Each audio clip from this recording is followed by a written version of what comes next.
cameras? Are they working or just planning commissioners? Okay, just want to make sure. Hi.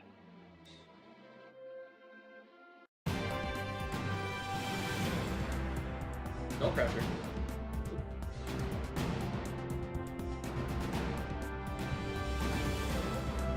Yeah, I'm struggling with mine, Peter. Okay. I got on a different computer so I could hopefully get a better internet connection this time around, and of course now I can't be seen for whatever reason. Okay.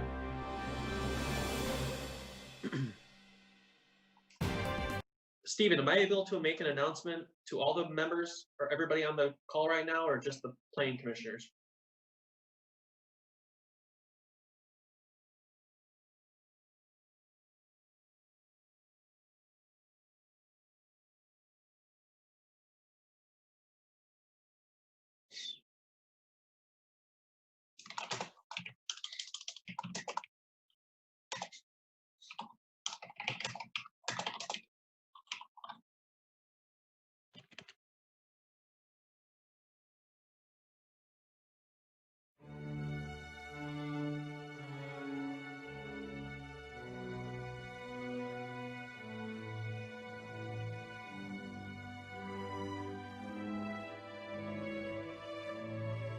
Peter, they're live downstairs, so you guys can, I don't know if you have everyone here or not, but the meeting is yours whenever you want to, and I've started the recording.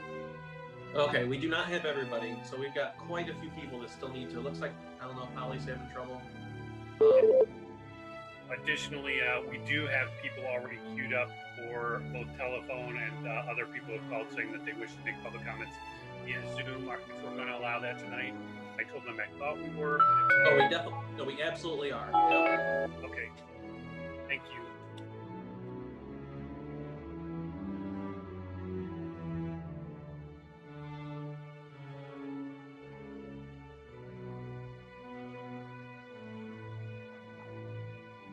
I don't know if anybody else can hear me, but to those of you that are raising your hand, you'll have to hold off until we get to public comment. I don't have a way to track whose hand was up when, so sorry.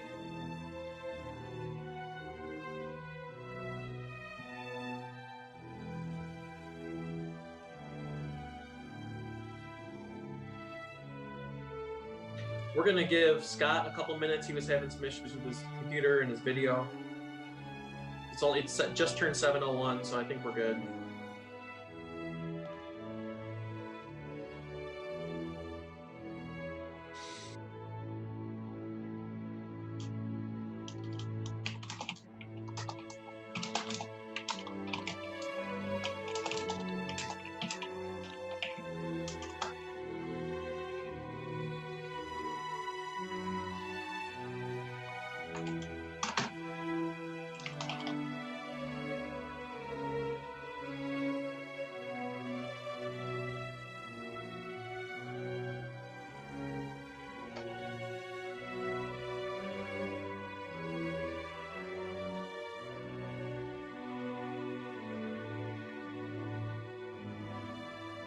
So the only person we don't have is Dave, unless I'm miscounting.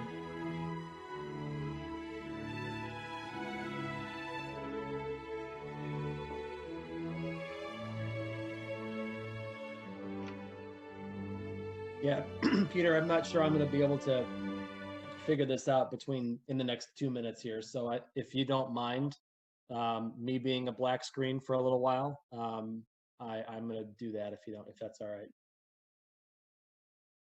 Folks at home, we don't get to see my smiling face. Yeah, it might be challenging for the meeting. Are you able to go back to your other spot? Yeah, I can try that. I'll be back in a moment. Okay.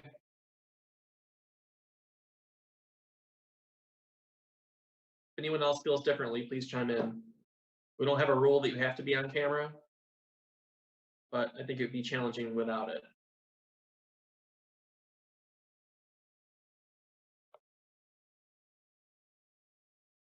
Technical difficulties happen.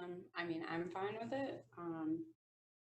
If he continues without being able to see him. Okay, thanks, Amber. Is he able to see if raised hands and all that good stuff? He's working on it. Yeah, he should be able to. It shouldn't matter.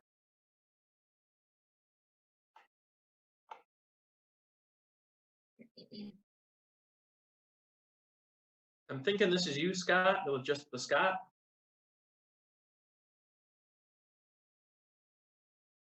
I don't see you now.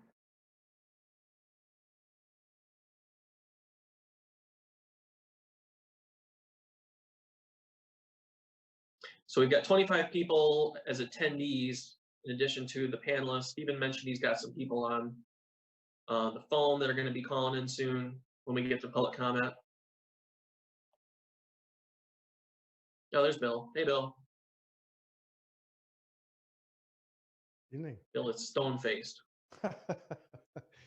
Well, I can make myself slightly less stone-faced. How's that? Oh, no, I wasn't criticizing. I was just joking.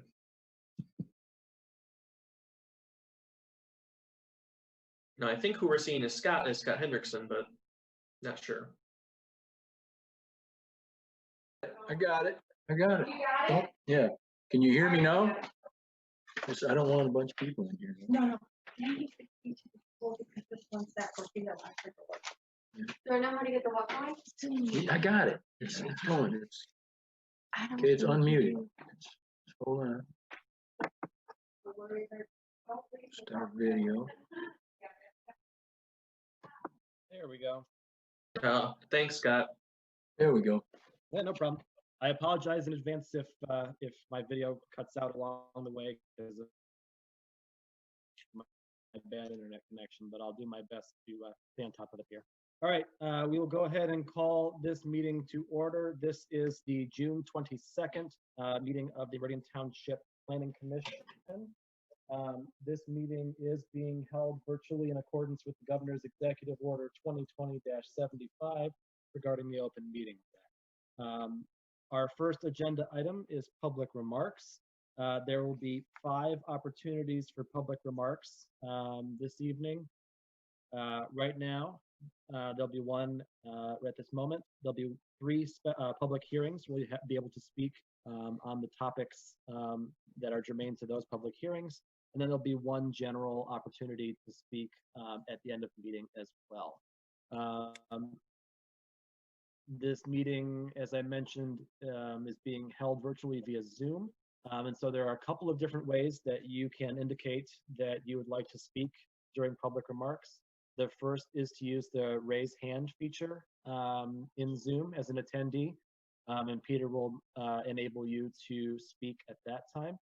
And then we do also have a phone number. So if you are watching from home, you can call in, and that phone number is 517-349-1232. And Stephen, who is helping us out, will get you connected that way. Yes, Peter.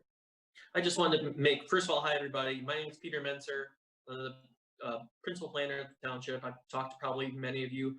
So those that are watching tonight, if you have an agenda item on our agenda as an applicant, you will remain an attendee until we get to your agenda item, at which time I will promote you to a panelist. So if you're here, just hang tight and we'll get you to the right spot when you need to be there. So those that are in the audience that want to speak, I don't know if anybody heard me before. I'm not sure when we started broadcasting, but you'll have to use the raise hand feature, and we'll get to you the best we can in the order in which we see you. But if everybody is at, you might not get them in the order. So anyways, we'll apologize for that, but I'll definitely watch for you, and we'll get to you when we can. This is a little bit different than last time because a lot of you may be here for the ANDEV project, and this is not a public hearing. So if you remember the last time around, you had a chance during the public hearing to speak. But this time around, if you want to speak on ANDEV, the best time is at the beginning of the meeting, because after this initial public comment, we're going to go into our other public hearings, and then we're going to go straight to decisions. So the Planning Commission will discuss the request, and they may move on it before we get a chance to talk, because the next public comment is at the end of the meeting. So other than for our public hearings. So if you're here for ANDEV, be sure to speak during the beginning public comments. Thank you.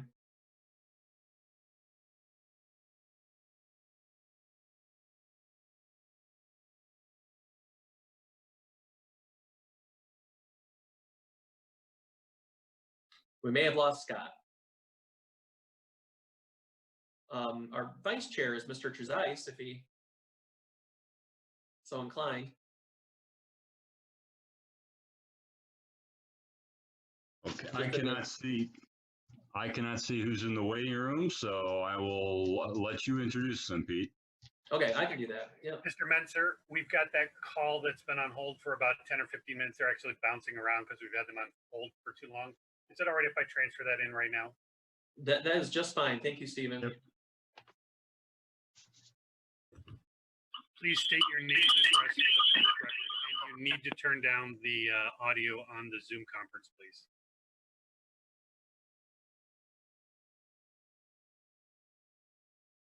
Also, if I can remind everybody, say your name and your address, please, when you speak to the Planning Commission.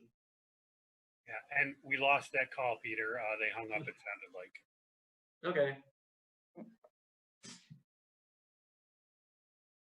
Well, let's go right into public comment then. What I'm going to do is just call up my list of raised hands and start going through the list.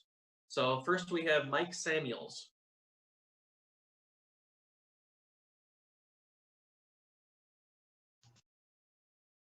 And everybody be sure, you probably started on mute, so you'll need to unmute yourself. Again, give your name, address in addressing the Planning Commission. Sorry, Peter. We This should is Mike remind Samuels. everybody that- Can excuse me, everybody we should hear me now? remind everybody there's a 3-minute limit. Thanks. Can everybody hear me? Yeah. Okay. My name is Mike Samuels, and I am the attorney and head of development for Andev Group. I'd like to thank you all for your attendance this evening. And I also want to advise that our engineer from Kebs Inc., Jeff Kais, is available. He may have his hand raised, I'm not sure, but he is available if there are questions from the commission regarding anything regarding engineering, water, drainage, etc. I'd like to thank you all for the comments and thank the public for the comments that we received from the township. We're very receptive to these comments. We understand and accept the Plan Commission conditions that the berm that is shown on the plan will be included in the final iteration of the plan, and that we will have a connection, easement connection to the property to the north at the time that we finalize the plans.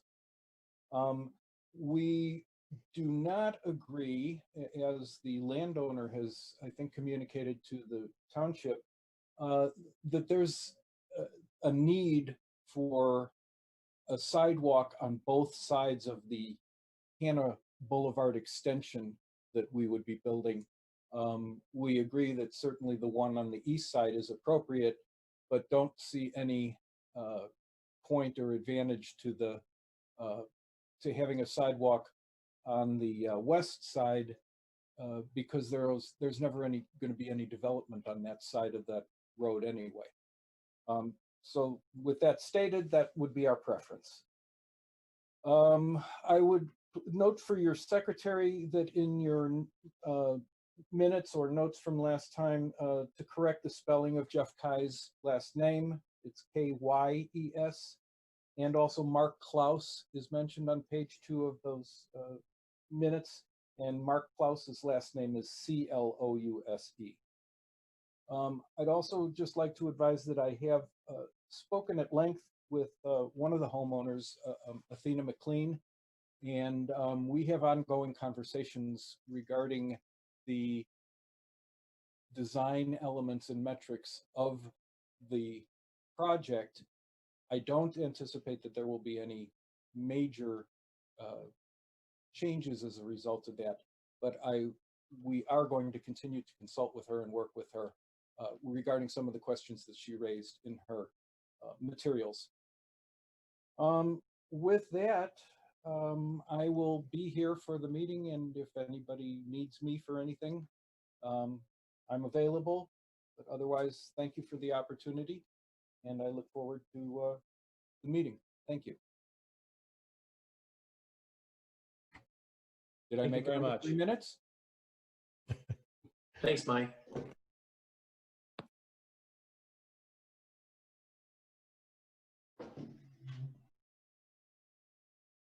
Okay, so let's move on to, I have Jane Sissel. So Jane, give me 1 second. I'm gonna, hold on, sorry. Can you hear This me? is the future. This is the future, folks. Can you hear me? Yes, we Yes. can, Jane. Thank you. Great, thank you very much. Sorry, I was the person on the phone. I'm glad I'm able to speak through my computer now. So I'm a resident on Mohegan Lane and property that's going to be abutting this new development. I have a few comments. I'm sorry I was not able to make the meeting when this was first discussed. You know, we have concerns. First of all, the zoning, it's a zoned single family residential. And while people may say, well, you know, this type of project is allowed in that, obviously, if the petitioner is coming in front of you asking for variances, you know, it does not comply with the existing zoning. And, you know, master plans are built, you know, the master plan calls for preservation of open space and natural areas. And this seems to just, you know, completely disregard the intent of the master plan. And so I'm concerned about that. As I've read many of the comments and watched the meeting last week, you know, we just have great concerns about the due diligence that was done on this project. First of all, as the previous caller mentioned, Athena, our neighbor, Athena McLean, who is an expert in matters of this type, has well eloquently stated, you know, this is an antiquated model of taking 200 people that are you know, senior citizens and putting them all in one place together. I mean, we don't have to look very far, particularly today's COVID crisis, as to why that may not necessarily be the best idea. We have concerns about the other due diligence relative to the flora and fauna, the fact that much of the, at least stated in the meeting notes that I saw, much of the due diligence that was relied upon is more than 3 years old. Some of it as old as 5 years. And we also have concerns about this berm and about the water. I mean, as we've lived here 17, 18 years now, and maybe in the last 5 to 7 years, the problem with the water in this neighborhood has gone from manageable to just horrendous. Trees falling down due to the water. I mean, the amount of mosquitoes that we get here in the last several years is just, you know, it's amazing at the public health, the amount of mosquitoes we have. You know, I just have great concerns with this due diligence that's so old, you know, placing a berm up there. I mean, I'm all in favor of if this goes through, as I imagine you probably will approve it, I'm all in favor of something going in that space to enhance the view of those of us who will be abutting this commercial property, whether it's a berm or whether it's a line of you know, robust trees or whatever. But the idea of berms when we have the problems that we have is, you know, it's just very troubling to me. I just envision, you know, the rain coming and the water just washing right into my house from a berm behind my house, where I've not had a problem before. I certainly envision that it's going to be coming. I mean, we live in the middle of a flood zone. It's no surprise that there's problems with water. You know, at a minimum, I would just really, I mean, my dream is that you planning commission say, you know, this does not comply with our zoning ordinance.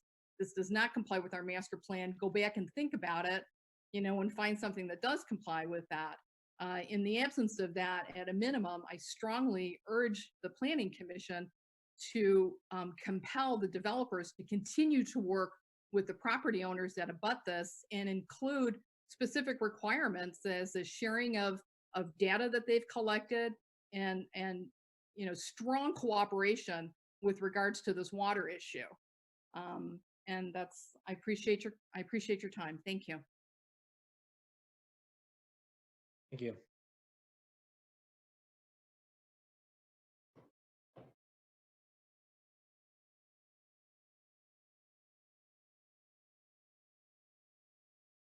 You're on mute, Peter.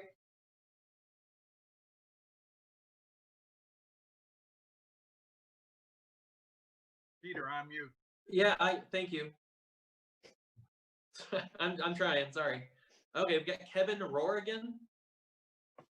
Remember this thing.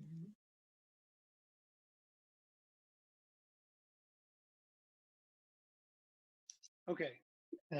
Can everybody hear me? Yep. Yes. Thank you. Thank you.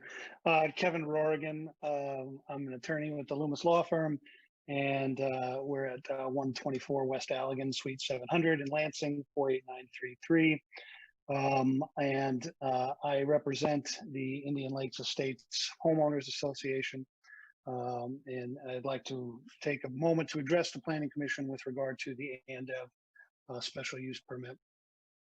I spoke at the public hearing and addressed this body and told you that there were 3 issues that are very important to the Indian Lakes Estates Homeowners Association. And those were issues regarding the emergency access road and where that would be located. The second point was a berm that the developer had agreed to include. And the third was issues with regard to the specifics of their stormwater management plan. I do want to say to the Planning Commission, to staff, and actually to the developer and applicant themselves, they've been, we have worked with them. We have asked questions of them. They've been very forthcoming with information. The township, as always, Mark Kieselbeck and his crew and his staff have been very helpful to all of us, and we certainly appreciate that, and we want to continue that. From the association's perspective, we feel like the issues regarding the emergency access road and the berm are adequately addressed by the conditions that are the proposed conditions that are set forth in the staff report on this. So we're very pleased to see that. With regard to the surface water management, we recognize that it's a little early in the game to get a lot of specifics with regard to the water management plan, but we've said, and it bears repeating, and I think you'll hear it a lot tonight as well, that water is, and management of water in this area of the township is crucially important. It's crucially important to my clients and to the homeowners of Indian Lakes Estates. We have been talking with ANDEV, and I have had some conversations and some emails with Mr. Samuels, who spoke earlier. And my predecessor, Jack Davis, did as well. We're very pleased that ANDEV has agreed that they will share specifics of their stormwater management plan with Indian Lakes Estates. And we look forward to that. Like I said, I recognize that the final engineering isn't put together yet, and it won't be until the site plan is finished, but obviously my clients have a very strong interest in seeing the specifics of the water management plan. We're pleased that ANDEV has agreed to share them with us in an informal way, and I trust that they will. I would ask the Planning Commission to consider adding a condition that's not currently there, that a condition that on site plan, or excuse me, on the special use permit approval, that ANDEV shall provide the Indian Lakes Estates Homeowners Association with the data underlying their water management plan when it is finalized, when it is prepared, at or before the time of site plan review. That would just ensure that that we do receive the data, that we can assure ourselves that their water management plan is the best for all concerned and for the township. So we would ask the Planning Commission to consider an additional condition along those lines. But other than that, we are very pleased. The association is pleased with the report that's been put together and with the SUP as subject to the conditions that have been expressed. Thanks, Kevin. Thank you. We're holding everybody to 3 minutes tonight. We're going to do our best. I've got a timer. I know it's not easy, but if you could just even time yourselves, we'd appreciate it, because we want to get out of here. Try to minimize the time of the meeting tonight. Peter, I know if you can hear it or not, but I'm actually playing bells at 30 seconds, and then again when they're out of time. Okay, yeah, that was getting obscured. So thanks for announcing that. So you're going to hear some bells when there's 30 seconds and a minute left, or minute left and 30 seconds left. 30 seconds and then out of time. Okay, so we have a hand up from Joe Zimmerman.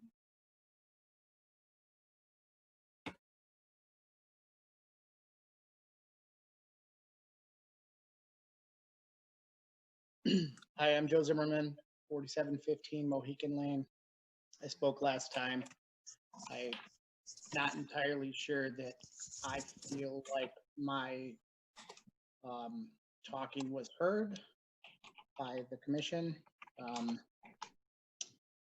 I, again, want to express my concern about the water, as everybody else is. I question any water management plan provided by anyone with data when I can look where our data markers are on the lane here, and they're underwater. They're not currently underwater today, but they're underwater anytime the water level's high. And I just don't think you can have accurate data if your markers that you're recording the data is underwater. So I can't trust that the water levels are being recorded properly. I also can look back and see tons of devastated trees that have been dying due to living in a flood zone. And it's clearly was not the case always here.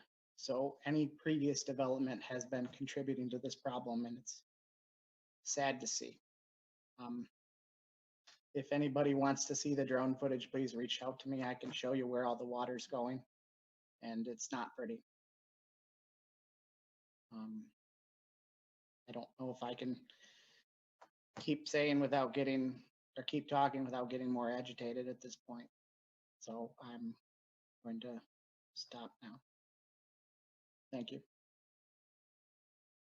Thank you very much, Joe. Any other members of the public wishing to speak this evening?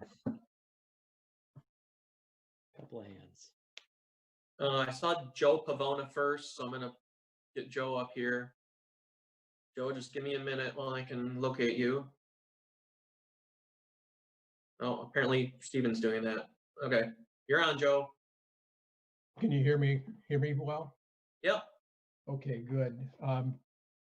First, Mr. Chairman and Commissioners, I'm Joe Pavona, and I reside at 4726 Arapahoe Trail, and I also serve as the president of the Indian Lakes Estates Homeowner Association.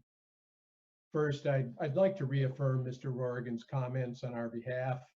We are indeed very appreciative of the Commission's support as reflected in the conditions of the approval resolution. However, and as Mr. Rorigan noted, the surface water plan continues to be of great concern to our neighborhood.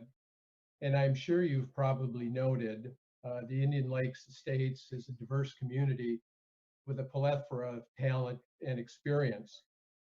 Except for program treatment and considerations, most of our residents' concerns, as noted under the communications on the agenda and by the comments of tonight, are rooted in the management of water. Even those individuals that have opposed the plan, their position has been based on the water situation. Separate from this project, we already have an ongoing water problem, and that has nothing to do with ANDEV, everything to do with the changing weather pattern and the construction over the last 20 years. Therefore, an opportunity to work collaboratively on that aspect of the site plan would help reassure that everyone's best interest is being served. For example, we have suggested a berm, but until we get into the details, we really will not know if a berm is indeed the best option or what design it should take. We do not want to, as one of our previous speakers indicated, unintentionally dump water into the basement of any homes bordering the property when maybe plantings or trees are a better option.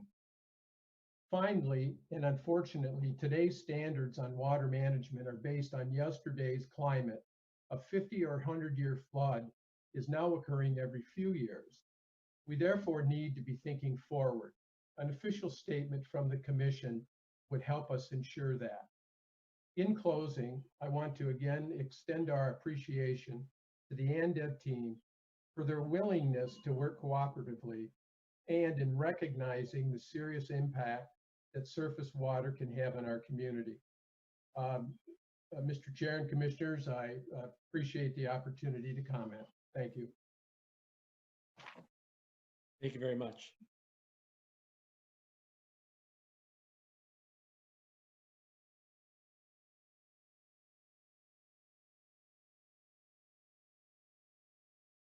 We've got Athena on the line. Can you hear me now? Yes, we can. Okay.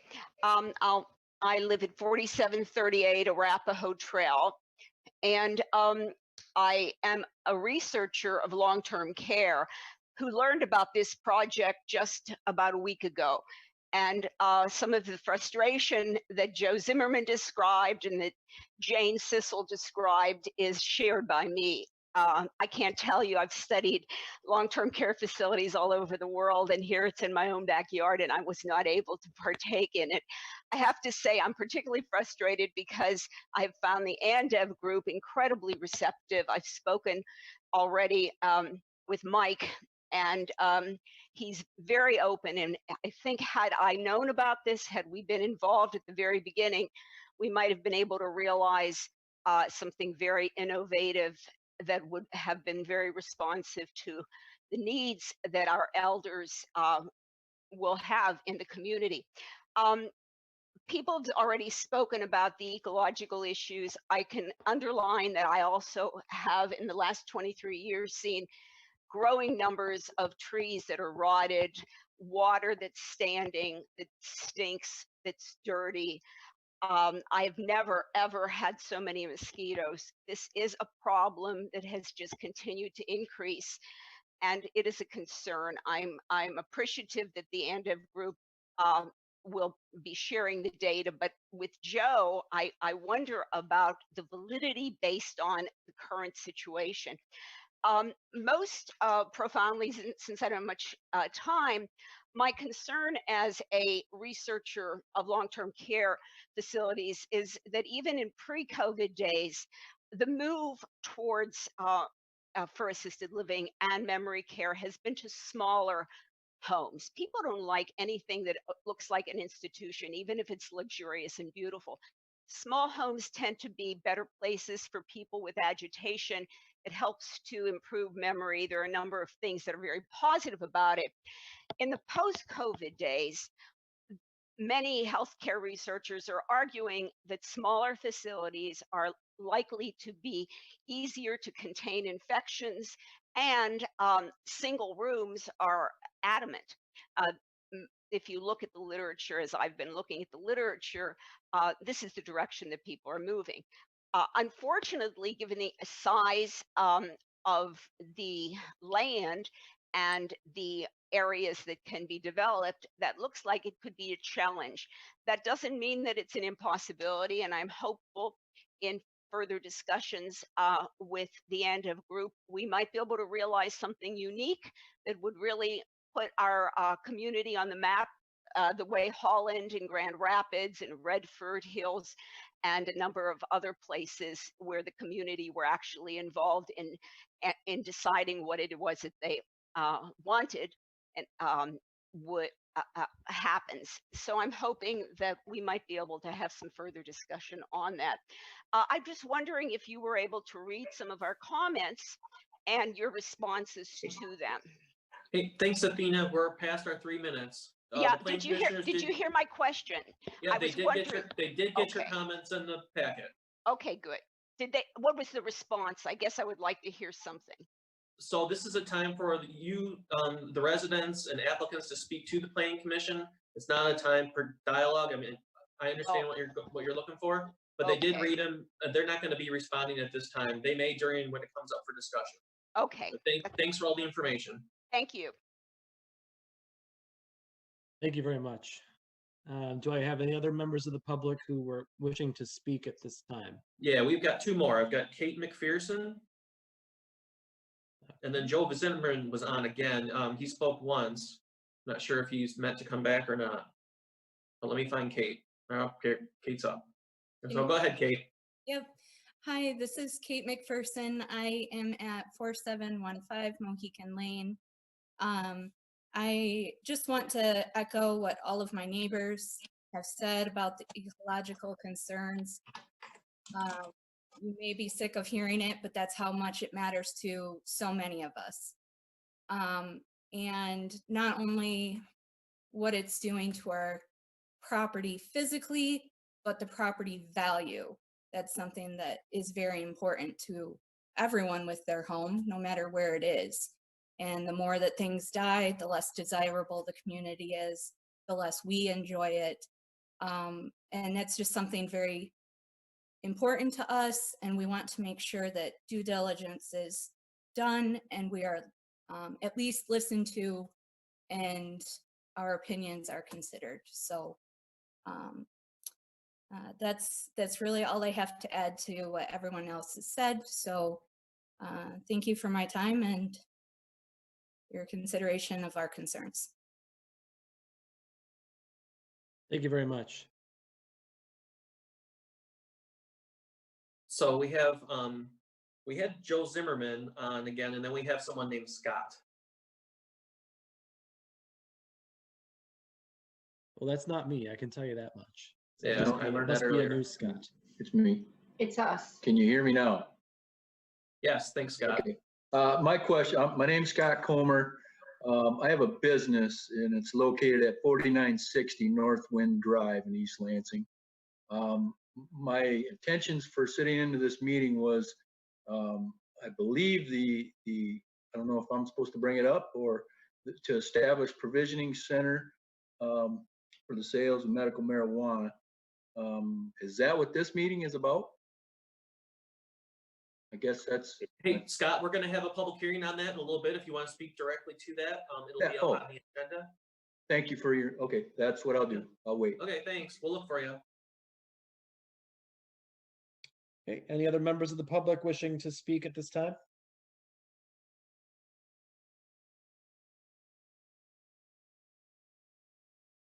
Stephen, anyone on the phones?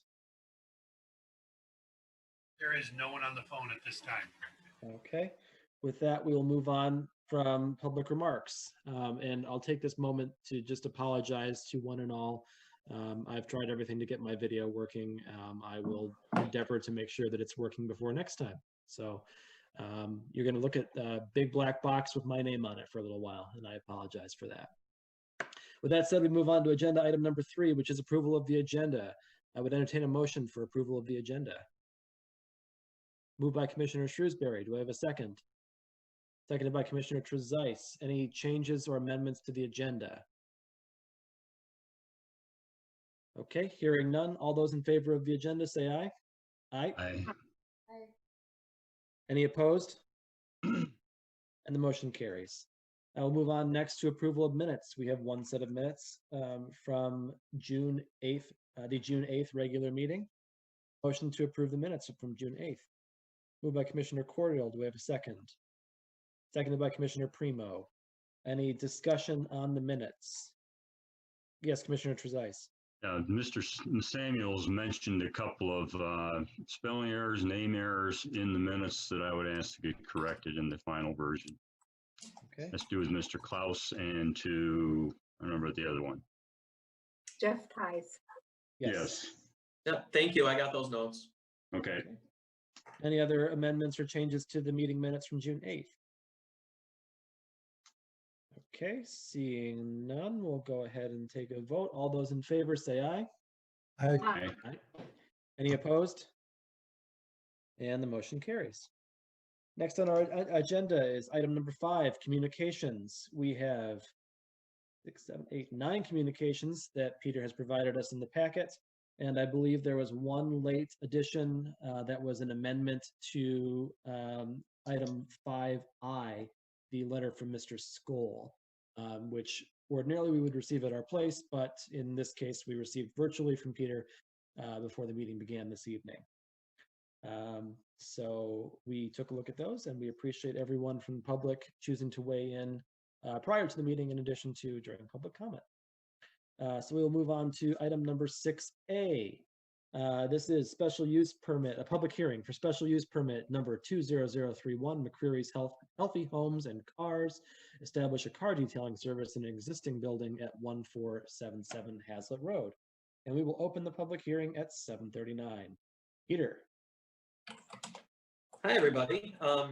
So as previously mentioned, my name is Peter Menser. I'm the Principal Planner, Department of Community Planning and Development. Thank you, everyone that's tuning in tonight. To those that are here for the ANDEV special use permit, we're going to be back to that sooner than you'd think. So we have 3 public hearings to get through, much like the ones in format, much like the ones you saw last week. So we're going to go through these public hearings, and then we go back to unfinished business after that. So also thanks to everyone for their patience with the Zoom format meeting. I know it's not easy. It may be easier for some more than everybody, but we're going to get through this and appreciate your patience. So I'm going to pull up a presentation I've got for this public hearing. Also, I know there are some applicants on the call here to represent McCreary. Once I finish my presentation, why don't you raise your hands? I'll move you up to panelist, and then you'll be able to speak with the Planning Commission as well. But we're going to hold off just for a few minutes on that. So give me just 1 minute. I'll disappear, and next you'll see a screen.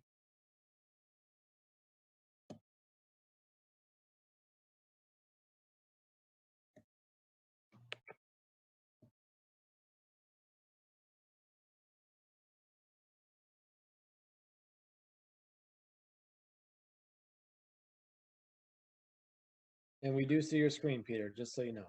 Yes, thank you for that. I appreciate it. And I recently learned that you can see me in the corner of the screen, so I didn't know that before. So sorry if I made any funny faces last time. So let's get started. Let me pull up my staff memo. And I'm sorry if you're going to hear my mouse clicking or anything like that, but it's just kind of part of the deal here.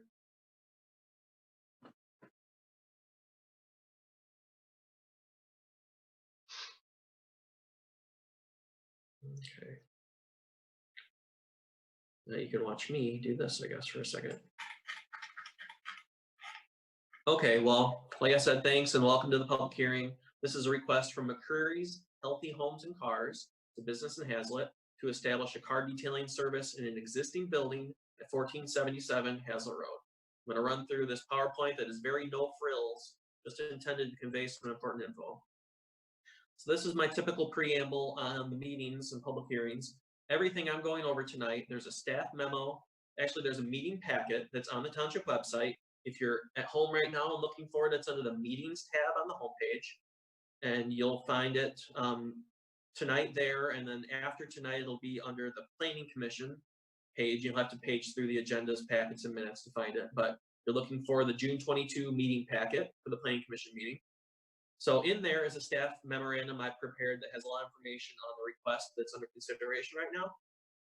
But generally, the format of this public hearing is this staff summary, which is happening as we speak.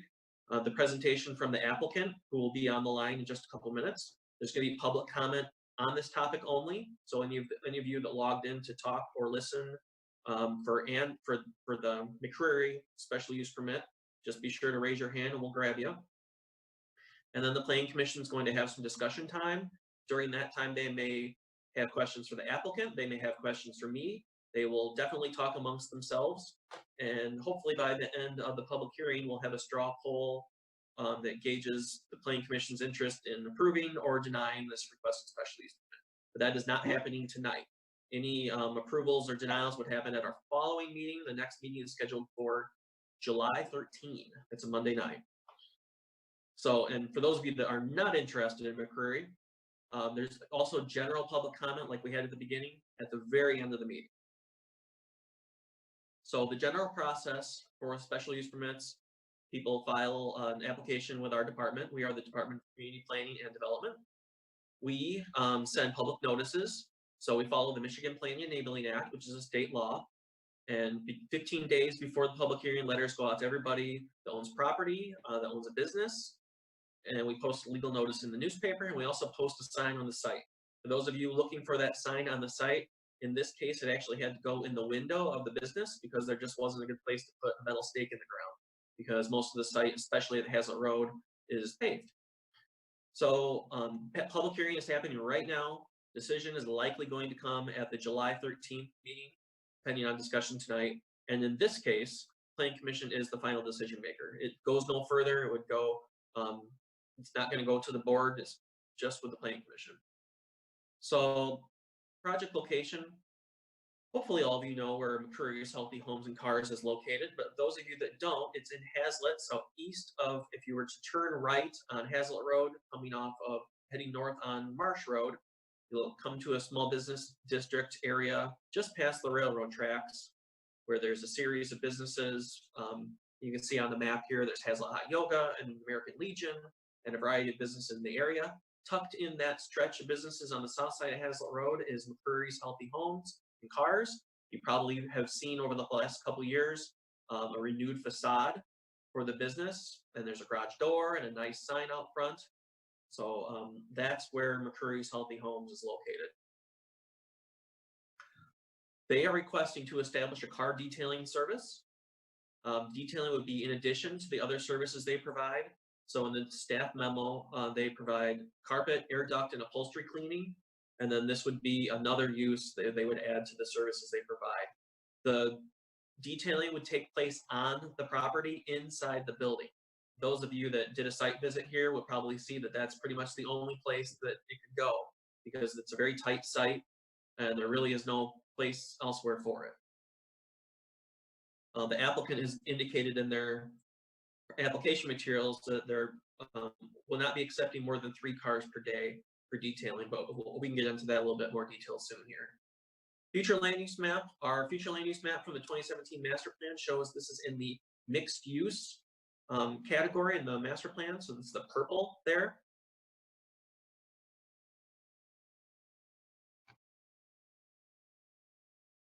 Zoning, this is one of the same maps you saw earlier, but you can see that dark black line is the zoning district. So it looks like most of the properties that front on Hazlet Road are located in the C2 commercial zoning district. Just to the east, that PO is professional and office. So what does that mean? Really, the different zoning classifications really indicate what's the smallest size lot that you can have, but also what are the allowed land uses. So I talk about in the staff memo that this property does not meet the minimum lot area and lot width standards. In this case, we're talking about adding a new business, or excuse me, a new service to an existing business.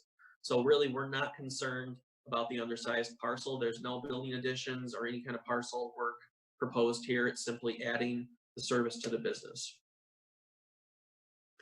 Streets, parking, traffic. So right now there's an entrance off School Street.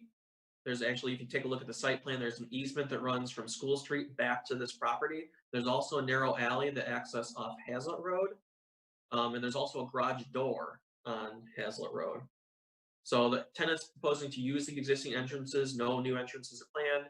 In this case, the addition of a car detailing service does not rise to the level where a traffic assessment or study is required. And really, the applicant's limited to the existing parking on site and in the building.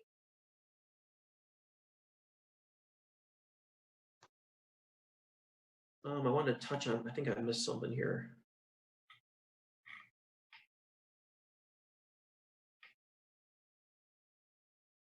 Well, okay, we'll come back to it if it's necessary.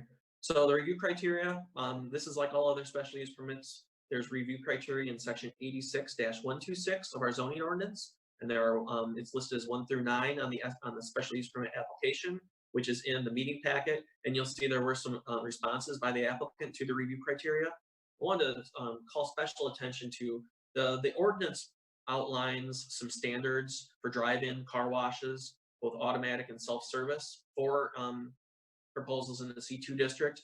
However, as I note in the staff memo, there are 4 major ones.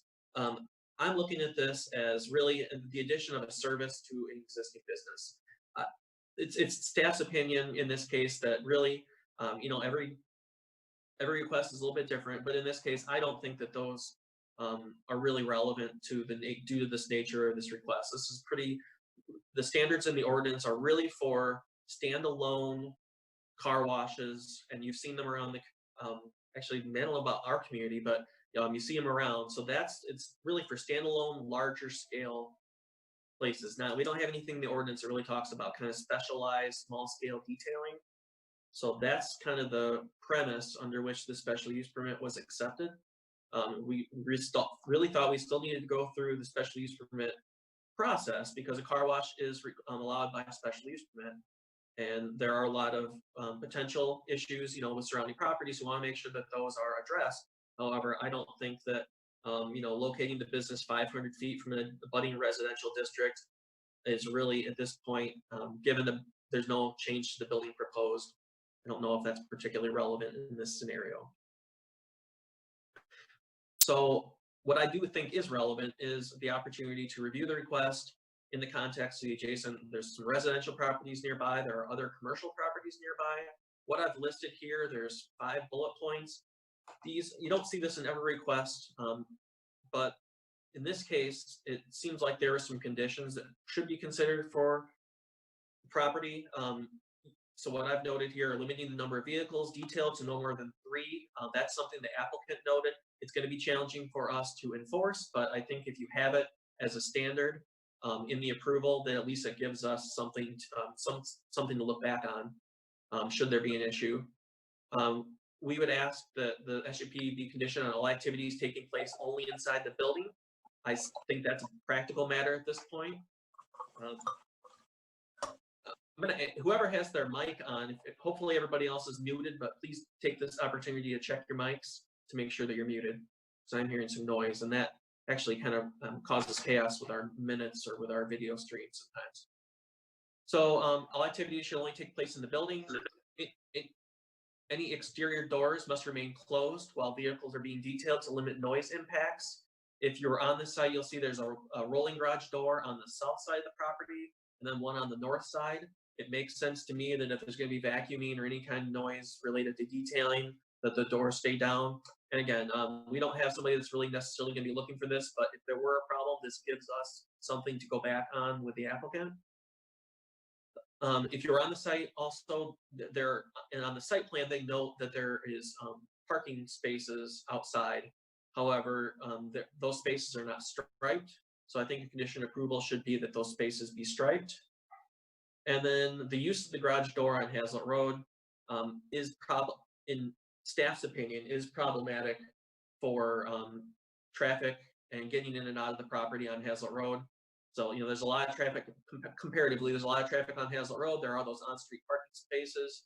It would make sense to me that that does not get used for the detailing business. It seems to be used sporadically at best right now, but I don't think it would be a very welcome addition to the Hazlet Road traffic. So these are not set in stone at all. These are just suggestions from staff of the Planning Commission to consider. So what's next? Further discussion and potential action on July 13.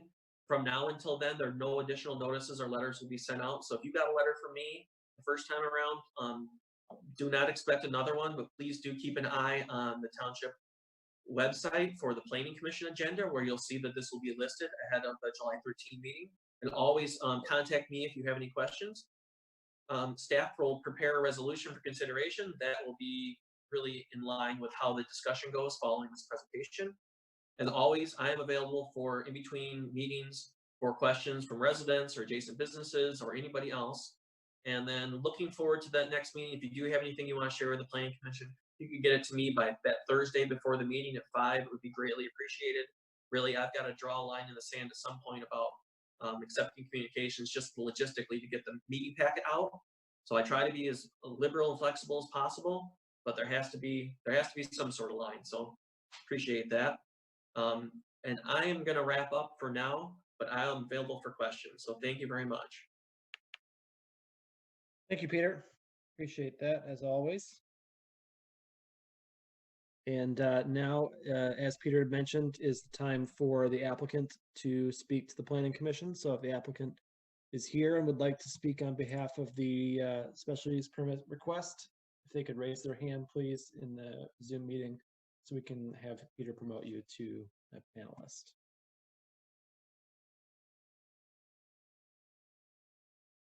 That, of course, is not a requirement. Okay. Oh. Peter, you're muted again. Yeah, no, yeah, sorry. I can only be on one screen at a time, so sorry, but give me just a second. I do have Kevin McCarthy here, or Kevin McCreary, so I'm working on grabbing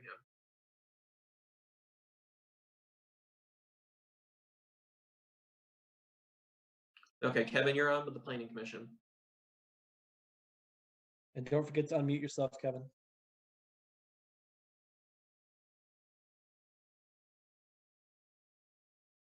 Good evening. Can you hear me okay? We can, yep. Okay. I just wanted to add shortly to what Peter already said. Everything is pretty much cut and dry. All the vehicles will be kept inside. As far as the Hazlitt Road entrance, garage entrance, we like you said, we minimally use that.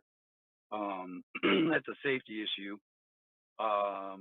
There's no reason to believe that it'll change any traffic whatsoever, as any vehicles that we would do would be done by appointment only. A lot of that would take place before normal business hours, and possibly after business hours. So we don't create, we don't think that it'll create any unnecessary congestion. It really doesn't change a whole lot for what we're doing right now. As Peter said, it more or less is just an addition to a service that we already offer. Also, the vehicles will always be kept inside, so it's not going to take up any other additional parking anywhere outside the building. As we like to protect our clients' vehicles from the elements. That's all I really have. It's pretty straightforward. Thank you. Thank you very much, sir. All right, we'll move on to public comment portion of the public hearing. Any members of the public wishing to speak to this issue and this issue only are granted 3 minutes to speak on this topic. Once again, if you would like to speak, please raise your hand in the Zoom meeting, or if you are watching at home, you can call in at 517-349-1232. Give you a moment to either raise your hand or call in. And we will remind folks, if they do so, to please state your name and address at the beginning of your comments. But unless Stephen has someone calling in from home. There are no calls coming in at this time. Okay, then we will move on to Planning Commission discussion. Any members of the Planning Commission wishing to discuss this topic? Yes, Commissioner Primo. Yeah, I went by that site. Memory of John, I went by all the sites today. I think that it is very amenable to what they're asking for. It makes sense. Sounds like a good addition. The other part of that is I would wholeheartedly uphold the recommended conditions that Peter outlined. I think all of those make infinite good sense in terms of that particular site. That's it. Thank you, Commissioner Primo. Other comments or thoughts? Commissioner Clark. Pretty familiar with the area. I know the detailing place. We walk the dog by this very frequently. And I've often thought how scary it would be if somebody came out of the garage door while I was walking Kita right there on Hazlitt Road. I agree with having the additional conditions. However, Peter or the staff has asked for no traffic to exit Hazlitt Road. which means that all the traffic would be driven back south up School Street because you can't turn left out of School Street. I know that because I got pulled over because I dropped my kid off at Raleigh. I drop my kid off at Raleigh every day, and I saw, I don't know, I feel like some parents got away with it, right? I was trying to get out on the Hazlitt Road going north on School Street to turn left, and I was pulled over and very kindly given a warning and told, you know, that's not allowed because of, there's literally a school right there, and there's children coming, they're walking in from the neighborhood. Also, then it blocks all the traffic back up. So if you're dropping your students off or you're just driving in that area, you have to go south on School Street and then turn a left up Franklin. And then you'd have to come back down Babbitt. So that would be, I would ask that staff would add another condition about the specifics of traffic, but that would also mean that all of their customers are driving past school at that time. So that is driving more traffic past an elementary school. Thank you, Commissioner Clark. I saw Commissioner Cordell, then Commissioner McConnell, then Commissioner Trezise. Yes, thank you. I would agree with those comments as well as Peter's conditions. I had a question about, are there fumes because of particular chemicals being used for the auto detailing process? Am I okay to answer that? Please. Yeah, all the products we use are, first of all, water-based and environmentally safe. So there's no off-gassing of products. There's no VOCs or anything in any of the products that we use. There's virtually, like I said, water-based, environmentally safe products. You know, none of the products we actually use require any special personal protection other than maybe gloves. No respirators or anything like that. So it'd be very unlikely that you would smell anything. Okay, that was, thank you. That was my concern, you know, for the people working there. If there were issues of odors or if neighboring property owners or occupants might be smelling chemicals due to that process. Yeah, like I said, the products are all environmentally safe. Not to mention the products or the cleaning will take place with the building closed, which is still deemed safe by the chemical manufacturers. We always keep all of our material safety data sheets on file, and every one of our products, they're very safe. Is there a need for an exhaust system? I would say no. Basically, like I said, everything we use is water-based. We're not using anything that off gases into the atmosphere. And other than maybe like spraying a car with water, any type of chemistry we would use is applied with towels. There's no spraying or, you know, like I said, no off gassing taking place. Everything's applied with pads or towels. Okay, good to know. Thank you. Thank you, Commissioner Cordell. Commissioner McConnell, you were next. Thanks. I wanted to go back, if I could, to the traffic for a moment. I thought I understood we were talking about whether the garage door on Hazlitt Road would be used or not, and the staff recommendation is that it not. The applicant sounds like they're saying it would be very rare, and I guess I'm not familiar enough with the area to follow Commissioner Clark's description of the one-way, the restrictions on turning movements. But I know a lot of garages, when they are right there close to the sidewalk, have some form of a light or a bell or something else so that the pedestrian isn't surprised when the garage door opens and there's some indication to for extra attention. I wonder if that might be worth considering as well. Actually, I actually think that's a great idea. Hi, everyone. This is Shasta, and I work at McCreary Southie Homes. I'm the office administrator there.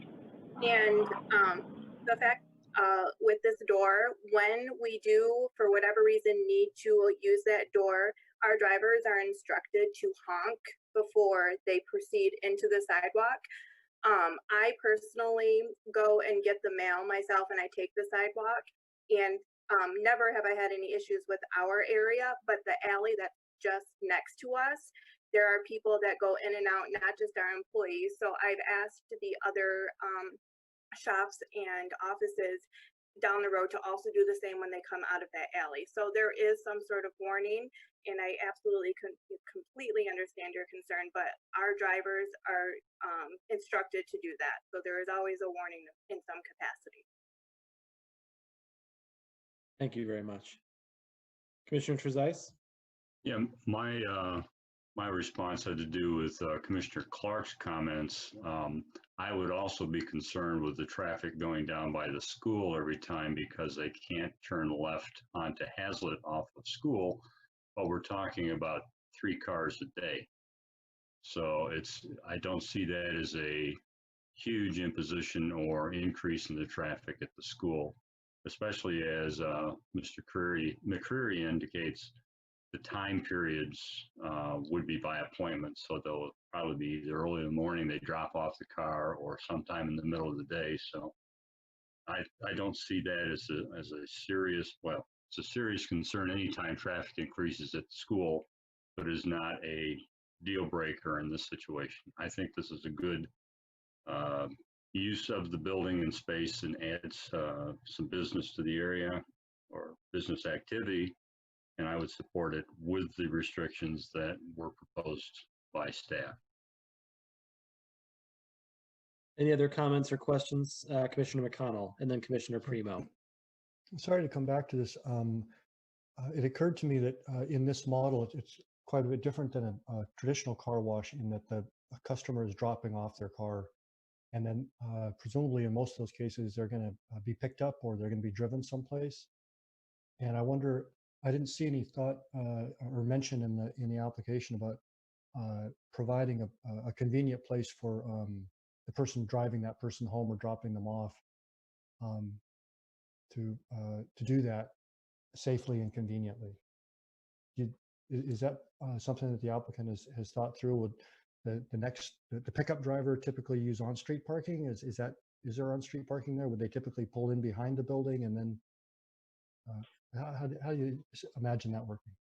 That's accurate. There are, I believe, three legal parking spots in front of the building that we we envision people pulling up parallel to the curb right at our storefront. There's I think three deep parking spots. Also, since we don't use that front door, that actually creates another parking spot. But that's what we envision and that's what people do now. If they want to stop in and say hi, or if the UPS man delivers, they pull right up to the curb and they come in through the front door of the building. And a lot of the cases when we say 3 cars a day, some of those cars will be picked up and delivered by our employees and not actually driven by retail clients. So that's what we envision is people pulling up to the curb, parking their car, exiting their car, coming in our front door, where an exchange of keys takes place. We don't park any of our personal vehicles or employee vehicles in the front of the building on a normal business day. Okay. Thank you. Commissioner Primo? Yeah, you're correct that there are 3 spots, and Bill, that there's an indent for that so that when they pull up to the curb, they're out of the traffic lane. Back to the potential warning for that front garage door. I appreciate the horn honking, but in terms of the hearing impaired, I think if you cover it with a light and the horn. The combination covers both the seeing and hearing impaired folks. So I would strongly recommend that you do both.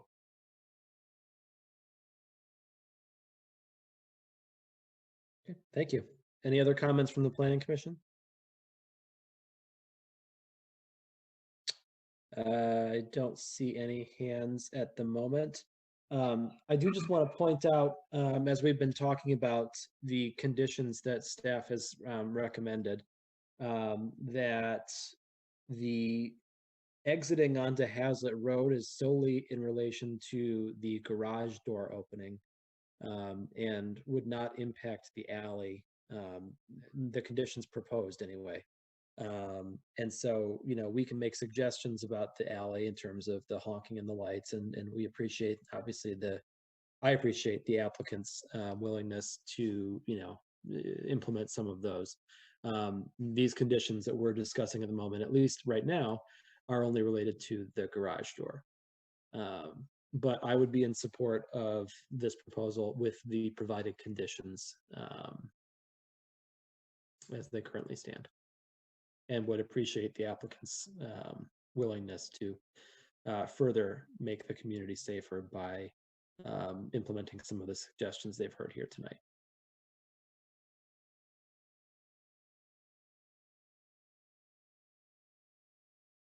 Any other thoughts or comments? Yeah, I wanted to add one last thing. We fully support whatever we have to do to make the place safe, or make it safer. One concern is, you know, as far as the garage door part goes, like I said, we very rarely use it, if at all. Oh, you seem to have muted.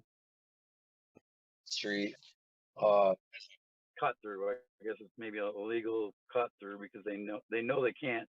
People know they can't turn left onto School Street after they drop their kids off at school, so they cut down the alley, and they create, you know, people passing through create far worse traffic than we would ever imagine. I'm not sure, you know, how the safety implicates that, but it is an issue with people passing through. There's a sign up that says, you know, this is not a thoroughfare, but people use it that way many times a day. Got it. Thank you. I appreciate your application and your willingness to come here and answer some questions tonight with us. So we will go ahead, if there's nothing else from the Planning Commission, and move on to our straw poll. For those who are joining us for the first time here tonight, we take a straw poll at the end of a public hearing, simply to provide direction to Peter in creating a resolution for us to take action on at our next meeting. This is not a binding vote. This is merely our thoughts at the current moment to give Peter some better direction. So with that, we'll go through Commissioner McConnell. In general, I support the project with the conditions we've been discussing. Okay. Commissioner Primo. Support with the conditions. Commissioner Cordill. Support with the conditions. Commissioner Shrewsbury. Same. Commissioner Richards. Support. Commissioner Clark. Yes, with condition. Vice Chair Trezise. Or with conditions. And the chair would support with conditions. So I think that, Peter, that gives you the necessary direction, if you would please prepare a resolution for next time. Thanks, everyone. And with that, we'll close the public hearing at 8:12 p.m. Next item on our agenda is special use permit number 19191, Green Peak Innovations LLC. Construct a new 2,700 square foot commercial medical marijuana provisioning center on an unaddressed parcel on the east side of Northwind Drive, identified as parcel number 20-127-003. We will open the public hearing for this item at 8:13 p.m. And Peter, we will turn it back over to you whenever you're ready. Hi again, everybody. Thanks for everything tonight. So again, I'm going to share my screen and go through a very brief PowerPoint, skipping some of the items that we talked about the last time around. And then I know we do have at least one resident that would like to speak to this when we do get to public comments. So give me 1 second, please.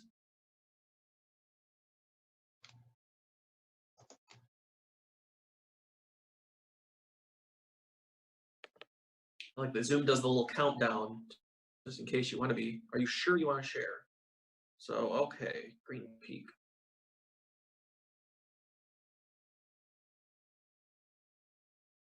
Looks good. So, all right, thanks. So tonight's a public hearing for special use permit 19191 Green Peak. It's constructed 2,700 square foot commercial medical marijuana provisioning center on Northwind Drive, south of Grand River Avenue. So this is another special use permit public hearing, so I'm not going to necessarily go into detail. Just remember that everything I'm going over tonight is available on the township website under the Planning Commission's meeting packet for June 22. The public hearing format is going to be the same that we just had. I'm going to give a very, very brief presentation.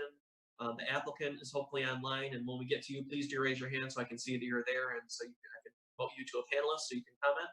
And then we'll have public comment, of which we know we have at least one, and then discussion by the Planning Commission and probable questions for the applicant. And again, at the very end of the meeting, we're going to have general public comment about anything and everything. I have a preamble, and some of you heard this before. This is more just about marijuana. What I'm trying to do really is just phrase the context of the request. It's really, so at this point, it's a special use permit for the establishment of a commercial medical marijuana facility. It's this a specific type of commercial medical marijuana facility. It's a provisioning center. So really tonight we're considering not personal opinions on the use of marijuana or the 2008 Medical Marijuana Act. Really, we're just looking at the land use on this specific property.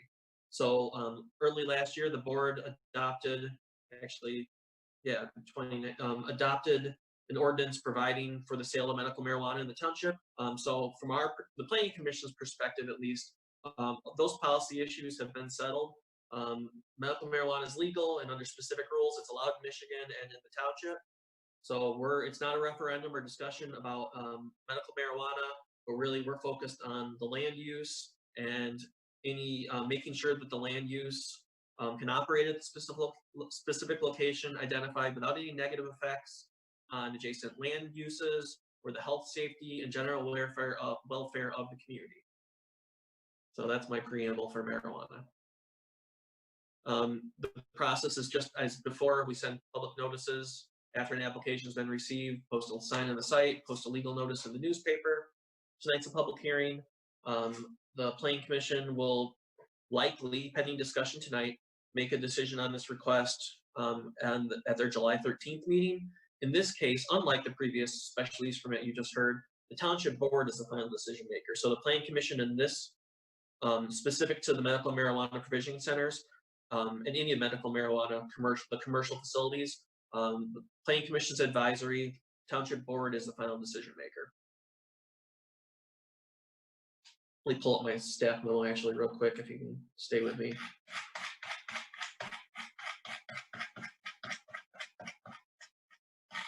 Okay, thanks. Sorry. So right now on the overhead, you see just the location map. So on the Northwind Drive is kind of a U-shaped street. It enters Grand River in two different places. One, I'll just use kind of easy street identifications. One is to the west of Hobby Lobby and one is to the east. And it rings around the Hobby Lobby. I'll just say Hobby Lobby. So on the east side of Northwind Drive, as it goes towards, there's a signaled intersection by Hobby Lobby. Golden Walk is right at that corner of Grand River and Northwind. There's a space that has been used as a community garden. So if you go by there today, you'll see tall grass and in the back some raised garden beds. But you'll see ringed in red here is that space. This is where the provisioning center is proposed to be constructed. In this, a lot of what I'm not covering, there's a lot of background information about the township medical marijuana ordinance and that kind of thing. So I'm not going to get into a lot of detail on that. I'm focusing really on just this site. So it's 1.79 acres, zone C2 commercial. The proposal is to construct a 2,700 square foot standalone building. And it would be a provisioning center. And a lot of you probably know exactly what that is, but there's a specific definition It's really retail sales for medical marijuana products. It is not consumption on the site. It's for takeaway and consumption, I guess. So background, I talked earlier, township passed a non-zoning and a zoning ordinance. They're two different things. The non-zoning ordinance established the permit requirement. It identified the types and number of facilities that are allowed in the township, and also established operational standards for the businesses. The zoning ordinance, again, separate, it established 7 designated areas, and I'll show you in a second. We call them overlay areas, but it also identified the zoning districts where these uses could go. So it's going to make more sense here in a second. So what you see here is a table that outlines the township's policy on the zoning policy for medical marijuana. On the left here, the facility types is grower, processor, provisioning center, safety compliance facility, and secure transporter. Then you see which zoning districts it's allowed in, and then which overlay areas of the map it's allowed in. So if you zero in on that provisioning center, you'll see it's allowed in industrial, all of our commercial districts, and our RP, Research and Office Park District. So, and it's also allowed in all 7 of the overlay areas. So here's our 2017 master plan. You'll see the site is commercial. That fits with the proposed use as a commercial provisioning center. Zoning, site is zone C2. Provisioning centers are allowed in C2 by special use permit and approval by the township board. Streets and traffic. Traffic generation assessment was submitted. It was included in the meeting packet along with all the other application materials for this request. So you'll see inside in the assessment, there's estimates of traffic generated by the proposed project, and then a look at the level of service at the adjacent intersection there at Grand River and North Wind. So in the proposal, they would use the existing entrance to the property. Nothing new is planned. Let's talk a little bit about eligibility, and this gets back to the policy issue of the township. So in approving the ordinance, the township board did place some restrictions on eligibility in terms of required spacing. So provisioning centers, these commercial facilities, really all of them, they have to be 1,000 feet away from any public or private K-12 school, 500 feet from any church, place of worship, or other religious facility, and then 500 feet from any library, preschool, or child care center. So this probably was more relevant earlier, but what you're seeing on the overhead right now are the 7 different overlay areas. So you see on the right is the entire township. And you can see the 2 railroads that cut across if you need some identification there. What we're looking at is 3 and 4, and you can kind of see it by the Grand River Avenue label. And then on the left-hand side, you're seeing details on each of those overlay areas. So right now we're in area 3. You can see area 3 and 4 are together. 4 is an area kind of within area 3. So this is the overall context of our ordinance. Eligibility, what this is, what we're intending to show here is really just that it meets all those distances. So it's kind of hard to read, and I'm sure it's hard to read quickly, but it's in the staff memo. What you're seeing in purple is this 500-foot buffer that's required from some of these uses. So you can see some of the nearest land uses are, at least over 1,000 feet away. One thing I wanted to touch on, just because I thought it might come up, is if for some reason, and I'm sure a lot of you would like to see this happening, Workcliff Elementary is ever brought back into service, this does meet, it's 1,600 feet away from Workcliff Elementary. So you'll see, since it was closed at the time the township adopted its ordinance, it is within, we are still meeting that, we're still over 1,000 feet away from the property boundary of that parcel. I know this is a lot. I forgot that I put this together. It has so much detail in the commercial medical marijuana stuff, but let's just get through this. So to get an application in the township, you really have to, there are some application requirements. So to be eligible, there's a $5,000 application fee. You have to receive pre-qualification from LARA, which is a state agency that does the licensing on behalf of the state. Then you have to sign a non-transfer for 30 months after issuance. That's to avoid someone getting a license and immediately turning around and giving it to somebody else, selling to somebody else. As part of that eligibility, you've got to show us documentation of organizational structure. There are background checks conducted on basically anybody in the organization. Security plan is submitted, vendor information on vendors, transporters, all that. This all happened. The vetting of all these applications happened last fall. So the applications that made it through, the ones that I bring to you to the Planning Commission for consideration, have made it through. They are eligible for a permit, and they're considered by us to have conditional approval. So obviously that's pending special use permit consideration.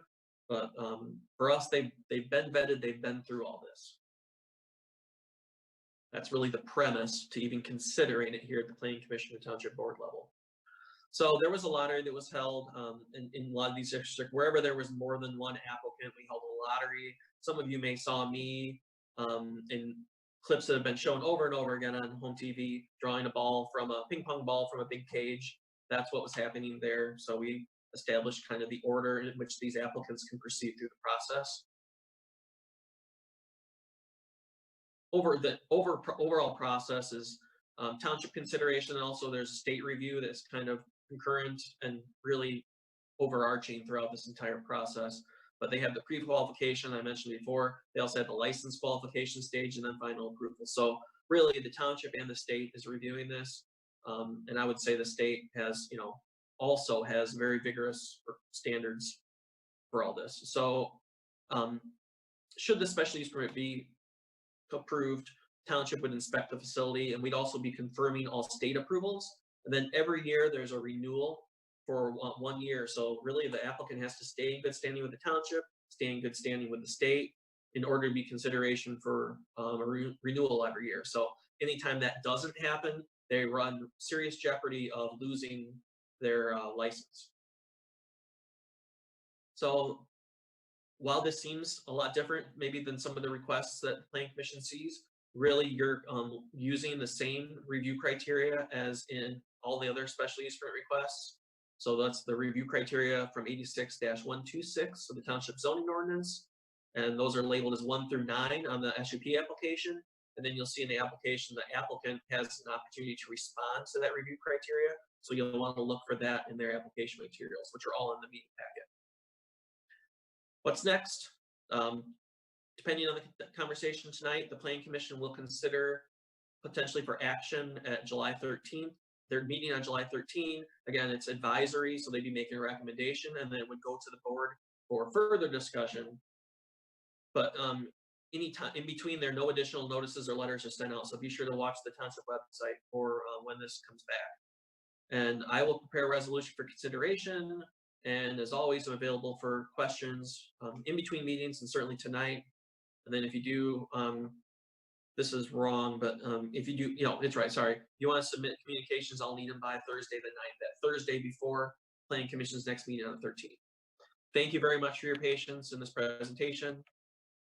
And I'll send you back to Planning Commission. Thank you, Peter. Is there a representative of the applicant here with us this evening? If so, if you could please raise your hand in the attendees. Looks like we do have one raising their hand. So as soon as Peter gets back onto his other screen, we will have him promote you to a panelist. Yep, I'm pulling them up. Thank you.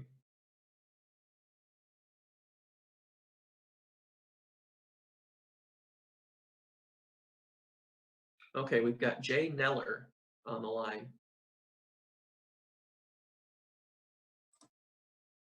Jay as in the letter J. Yes, Joe Neller, Green Peak. Peter, I don't know if it's possible. I do have a few slides that provide photos of some of our existing facilities, along with the types of products that we would be selling out of this location. I don't know if it's possible for me to share my screen to pull up that slideshow. You are able to share.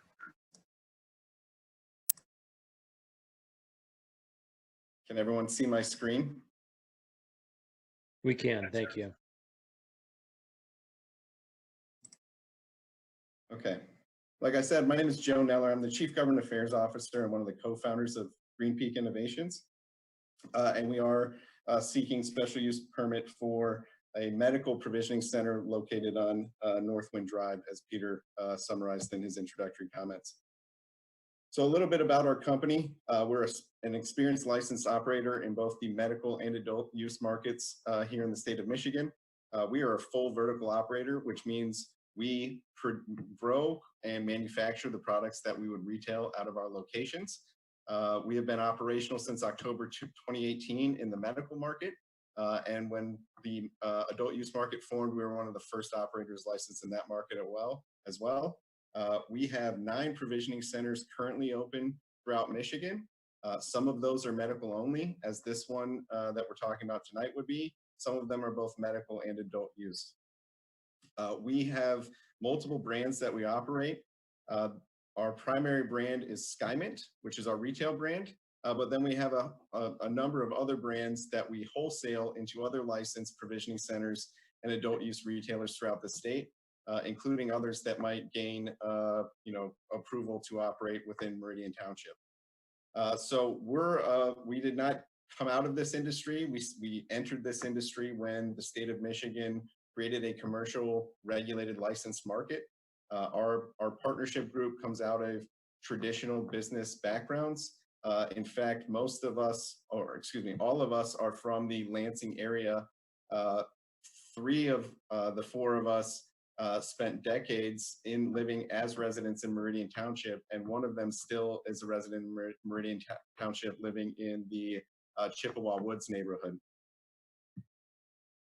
So as I mentioned, we're a full vertical operator. We operate a cultivation manufacturing facility in Dimondale, Michigan. That's roughly 60,000 square feet. We also have a smaller cultivation only facility in the city of Lansing that's roughly 16,000 square feet. And in these facilities, they're designed not more like a hospital environment and a traditional pharmaceutical environment than you would think of what a traditional cultivation or agricultural type environment looks like. As you can see from this photo, everything in the facility is antimicrobial, antibacterial surfaces. The rooms are less than 1,000 square feet a piece in order to make sure that each environment produces the highest quality material and can mitigate any risk for pest disease outbreak. And if we do have something happen to a crop, it's limited to that room, and we can either remediate it or destroy the product in question to make sure that everything that comes out of our facility is safe. We're also mandated by the state for independent third-party lab testing to make sure our product is clean of any contaminant and can be properly labeled in terms of potency and dosage. So as I mentioned, we do have 9 provisioning centers open. Our first one was opened a year ago in May of 2019. All of our facilities, our retail facilities, which I will walk you through some examples of here shortly, are designed to have a similar look feel. So any registered patient or adult use customer that enters has a consistent experience in each location and generally knows what they're going to see when they walk into one of our locations. All of our locations are highly secured and safe. Every inch of the facility is under camera. A large part of the facility is not accessible to the public. It's all key card accessed, so you have to have a badge to be one of our employees to access that part of the facility. And most of our locations do have present on-site physical security as well. So as I mentioned, we have 9 open. You can see here, this is just the list of the 9. As I mentioned, some are both licensed for medical and adult use. Some are licensed as medical locations only, as this one that we're discussing tonight would be. We have 2 more coming open in the next 30 to 45 days. We're working our way through all of these state level inspections and municipal level inspections that were mentioned in the summary. And we should have 12 locations open by the end of this year. So I share this, and I should also mention we have 2 locations in Lansing and a location in East Lansing, and we're hoping that we can add this location in Meridian Township as well. Again, we are all from this area, and we want to be good members of the community. I mention this because I'm trying to show that we have experience running these types of locations. We have not had any serious concerns or criminal activity or complaints from neighbors at any of these locations. In fact, as I run through some of these examples here, we intentionally designed our facilities so unless you're aware that we are in this industry. If you're driving by and unfamiliar with our brand, our retail brand, you would not know the types of products that we sell in these locations. So these are actual photos of our licensed and operational locations. So this is SkyMint in Unica. This is a medical only store that's located in a strip mall in Unica, which is towards the Muskegon area. You can also see on the right there some of our product display. Again, this is a location that's designed so it doesn't look like what people think of when they think of this type of business operation. So our SkyMint Ann Arbor location, this is one of our locations that are licensed for both medical and adult use sales. Again, this is a strip mall location. We've been operating this. This was our first adult use location that was licensed in the beginning of this year when the adult use market came online with the state of Michigan. This is our first SkyMint Lansing location. Again, this is a strip mall location. You can see though, all of the locations are designed to look and feel similar so that consumer experience is the same, regardless of what location they may be visiting at any one time. This is our second SkyMint location. This is a standalone ground up facility. This will look very similar to what we're proposing to build in Meridian Township. Again, no neon flashing pot leaves, no call out for marijuana of any type. It's designed to look like a traditional retail location that fits in with the rest of the surrounding community and businesses. So this is the parcel that Peter highlighted at the beginning, just showing the location. This was one of the initial renderings. We had also applied as part of the lottery process to be part of the strip mall where the Capitol Lighting facility is located right past Golden Walk. So again, this will look similar to how it will look as a standalone facility now that we've been moved over to this vacant lot location, which was our second application that we put in with Meridian Township. This is just a initial conceptual site plan showing where the facility would be located.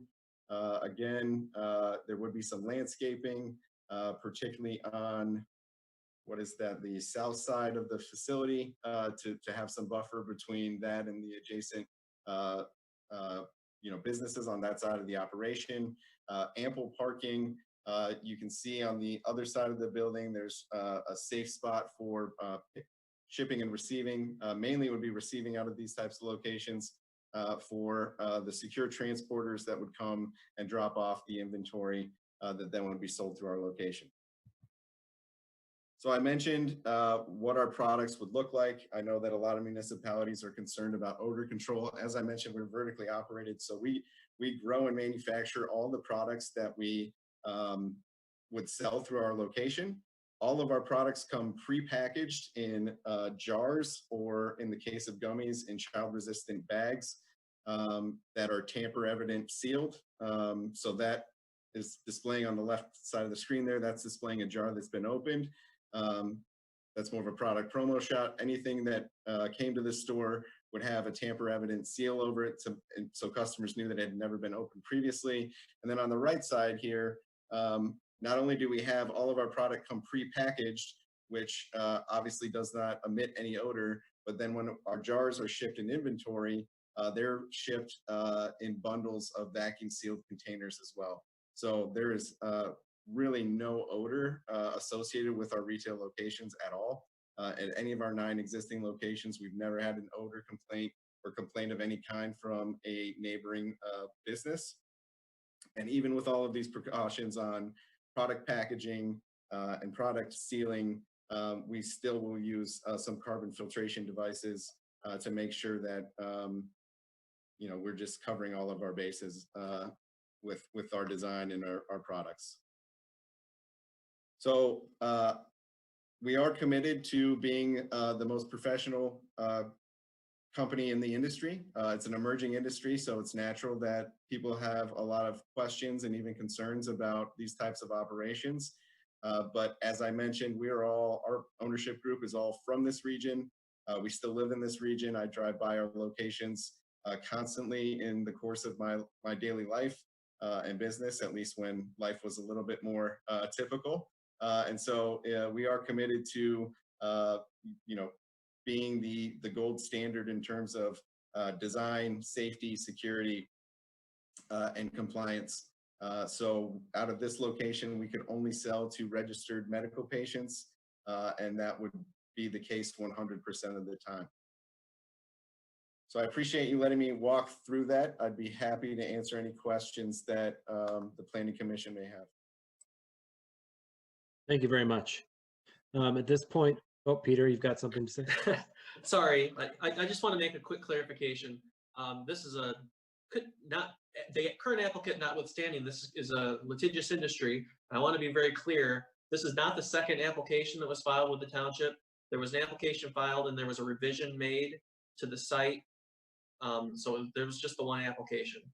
I think there was just a miscommunication between staff members at the business yes, I about the site. Excuse me? Thank you, Peter. Okay, thanks.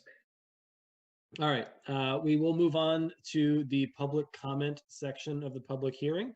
At this time, if you'd like to speak, once again, you can raise your hand if you're in the Zoom meeting as an attendee, or if you are watching at home, you can call us at 517-349-1232. So we'll give everyone a moment to raise their hands, and then Peter will bring you up as a panelist. It looks like we have a member of the public already. As a reminder, you do have 3 minutes to speak, and please begin with your name and address for the record. Okay, we've got Scott pulled up to talk. Hi, folks. Yeah, my name's Scott Comer. I reside at 7295 Cutler Road in Bath.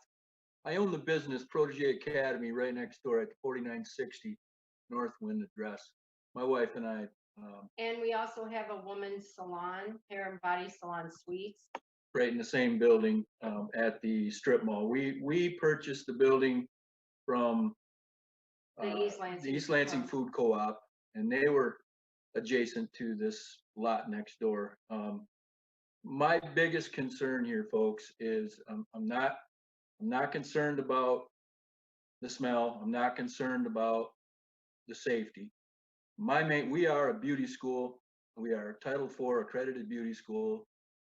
My biggest concern is the perception of students and their moms and dads that are coming to this facility and doing tours, and they're going to find out what's next door. And I understand the security level. We're professional. We have cameras too. We're my biggest concern here is it's gonna let me back up. We are a post-secondary educational facility. We at the moment we do not have under the age of 18 students coming to our school, but the business that you're proposing that goes in there is going to limit now the compulsory age of attendance. I will not be able to reach out to the students with a program that has less than 18-year-olds coming to this. We will be considered part of that 500 feet. And we also don't know what our accreditors will say because we have 17-year-olds signing up with their parents. I'm not sure. On a regular basis.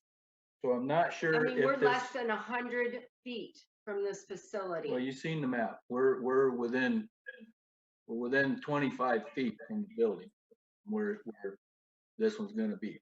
Very tight quarters, and the parking situation is horrendous here as it is. So my biggest concern is that this type of business coming into a school, cosmetology school, most of them are 18, 19, 20-year-olds. And like I said, we sign up 17-year-olds on a regular basis. That's our biggest clientele. It's going to limit us. We will not be able to have a high school program come into our facility. Which we have been offered. Okay, hey Scott, your time is up, but I encourage you to contact me at the office because I think I disagree. Certainly you have the right to your opinion on the use, but I don't think you would fit the criteria for the township in terms of required setbacks because you're not a K through 12 school provider. The professional schools were not what the board had in mind, but let's discuss that offline. You can find my number and contact me at the office tomorrow. Can I ask you one thing? We're done. Yeah, we're done for now, but thanks, and please give me a call and we can talk about this further. Okay, thank you. Thanks. Thank you very much. Any other members of the public wishing to speak on this matter? Stephen, how are we doing on the phones?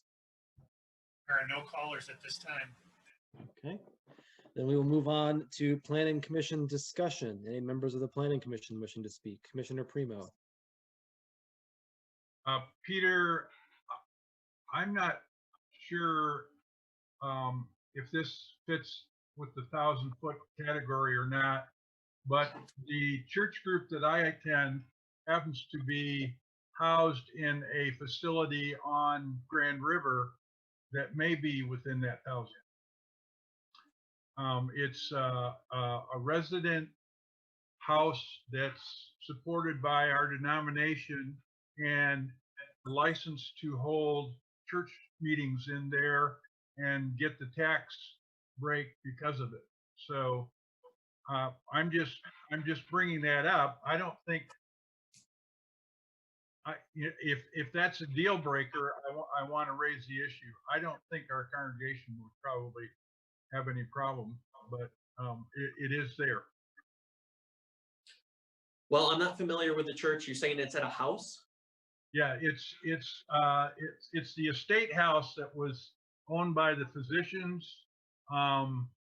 It's east of Hagedorn, and I drove by there today, and I'm not good at estimating distance, so I don't know if Wardcliff is 1,600 feet away, then this facility may be within the 1,000 feet. Now, if that's a deal breaker, then we probably ought to find out if in fact that's the case. It's the sign out front identifies it as the Journey House, and it's on the south side of the road. Do you have an address, Dave? I don't. I could give if you could shoot me an email. Shoot me an email with the address. I'll talk to our town. I'll talk to our township attorney. Yeah, like I say, if I raise the issue with the congregational group, it probably wouldn't be an issue for them. But I wanted to make you aware that in strict sense of what your regulations are, is that facility is there and it is used for church. Thank you, Commissioner Primo. Peter, if you could let us know once Commissioner Primo gets that address to you, where we stand when we come back at our next meeting. I'd appreciate that. Next up, I see Commissioner Cordell. Yeah, I would, this question's probably for the applicant. Some businesses said that they would have locked doors, and basically they release the door when they're ready for people to come in.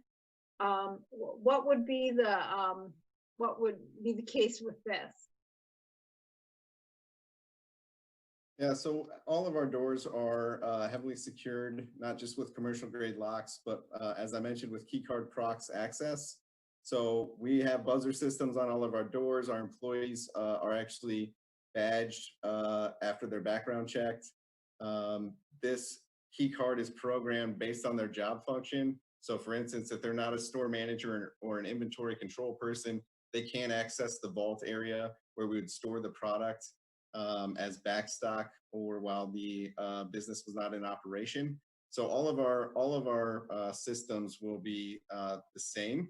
You will enter into a small lobby area while a receptionist confirms that you are indeed the registered patient or caregiver that can access this type of product, and cross-checking that with your state issued government ID as well. And then you would be granted access through a buzz door into the sales floor area.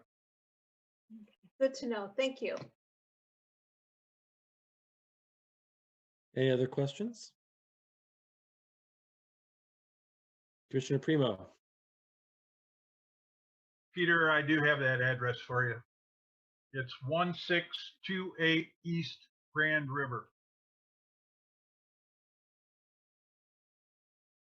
I would thank you for that, Dave, and I would encourage everyone to let me check it out.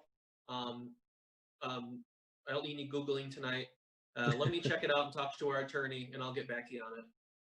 It may be beyond 1,000 feet, Peter. Like I say, I don't know. I just wanted to raise it in case it would ever become an issue. Thank you. I saw Commissioner McConnell, and then I see Mr. Lane is looking to weigh in. So we'll go to Commissioner McConnell first, please. Thanks. A quick look tells me Google Map thinks it's right almost exactly half a mile. So we're probably in the clear on that one. I wanted to speak a little bit to the building design and the philosophy of the company. I have seen the Cedar Street location, and it is the nicest business that you can see from that part of South Cedar Street. It really dresses the place up a lot. And the one going on in Coolidge is very much in character with the neighborhood, and I think the company is doing an excellent job of providing a service without raising alarms, and actually improving the character of the neighborhoods where they've installed. Thank you. Ken, would you like to weigh in, did you say? Yeah, thank you for letting me speak. Just to, it may have already been addressed, but I just wanted to point out that the distance requirement for a church or a place of worship is 500 feet. The 1,000 feet only applies to K through 12 schools. So I don't know if that changes anything, but it's only 500 feet for churches. Thank you very much. I saw Vice Chair Trezise.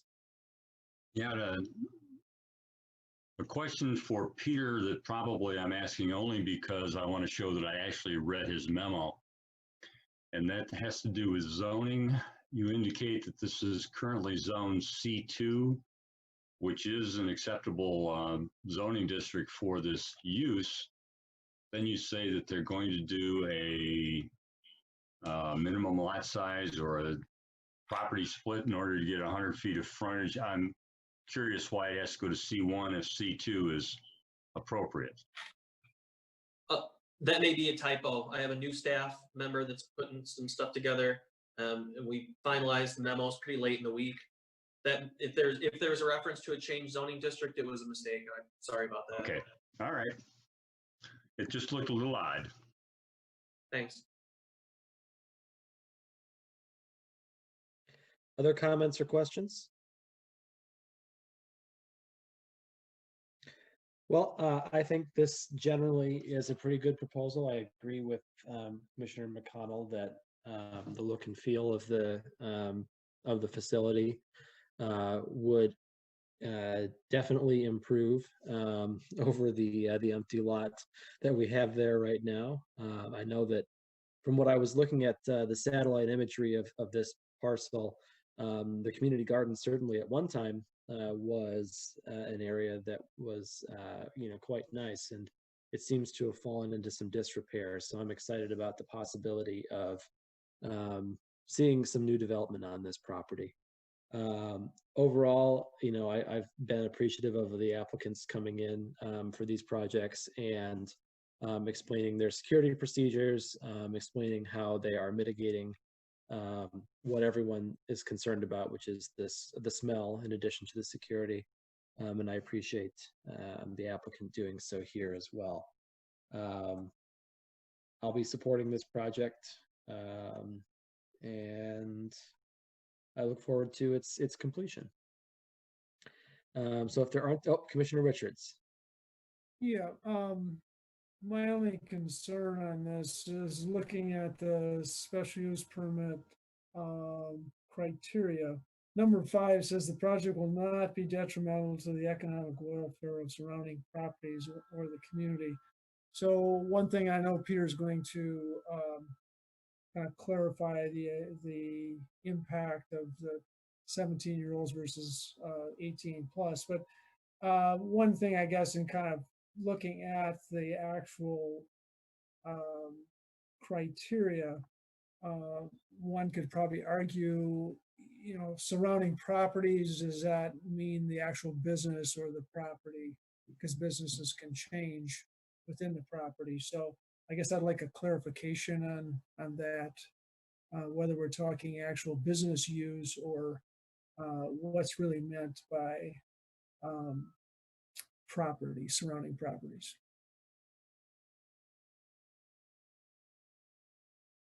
Peter, I think that's for you. Yeah, so I'm not asking right now, but I just, if we could get a clarification on that, I appreciate it. Yeah, I will get some clarification. My initial take is that it's a trade school, not K through 12 school, and there's nothing that applies. I don't know if it's anything in that individual specific business that would stop him from signing certain students, but I will certainly check it out. Thank you. Cordell. Yes, thank you. I'm thinking that Play East Lansing would have been notified. It's a Most play definitely. space. Yes, they most definitely were. Okay, what, was there any word from them or any correspondence? No, so all the time with these planning commission packets, any correspondence I get goes to you. So and Sure. actually, I looked in there; it didn't even look like it was open. And I do not at all intend to speak on behalf of that business, but it just didn't look open to me at the time. So maybe they're closed during the COVID pandemic, but we haven't gotten anything from them.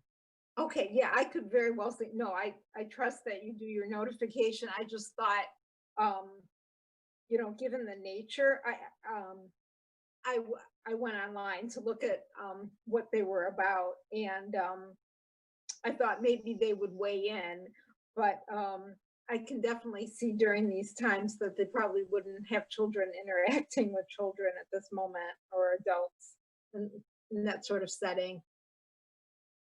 Okay, thank you. Thank you. Any other comments? Seeing none, we'll move on to our straw poll. And as I mentioned before, this is not a hard and fast vote. This is merely a sense of the Planning Commission to give Peter direction when he is drafting his resolution for our next meeting. So we will start with Commissioner McConnell. In general, I support the application. Don't never like to see the loss of a community garden, and that's probably outside the scope of the applicant's ability, but it would be nice to hear that folks weren't going to get turned out of their gardens in the middle of the summer, but I'm in favor of the application. Commissioner Primo. Okay, looks like a thumbs up from support from Commissioner Primo. Commissioner Cordell.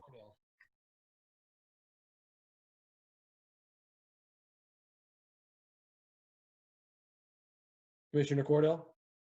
I seem to be favorable of this business at this location. Okay, Commissioner Shrewsbury? Support. Commissioner Richards? Yeah, I have some concerns, but I guess leaning towards favorable. Okay. Commissioner Clark? Support. Vice Chair Trezise? Support. And the chair supports. So Peter, I think you've got some direction there, and we will see this at our next meeting for final action, presumably on July 13th. So I thank the applicant for their time in coming to speak with us today, and we will close the public hearing at 8:57 p.m. All right, next on our agenda is item 6C, rezoning number 20040. Michigan Baptist Convention, rezone approximately 4.999 acres located at 4606 Hagedorn Road from RR Rural Residential, PO Professional and Office. And we will hand things off, as we often do, to Principal Planner Menser. Hi, everybody. Thanks. I'm sure you're sick of hearing from me, and I'm talking a lot. So I will try to get through this last one quickly so we can move on to other items. And I know we have a lot of people here tonight that are interested in. Not that this is not important in its own way. So I'm going to share screen real quick.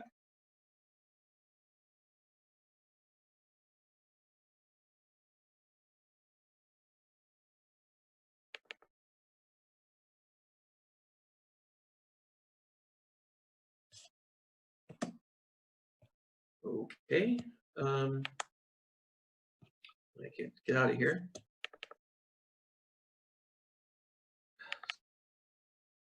Sorry, I'm heading this way. There we go. It's these Apple products. I am not in tune with them.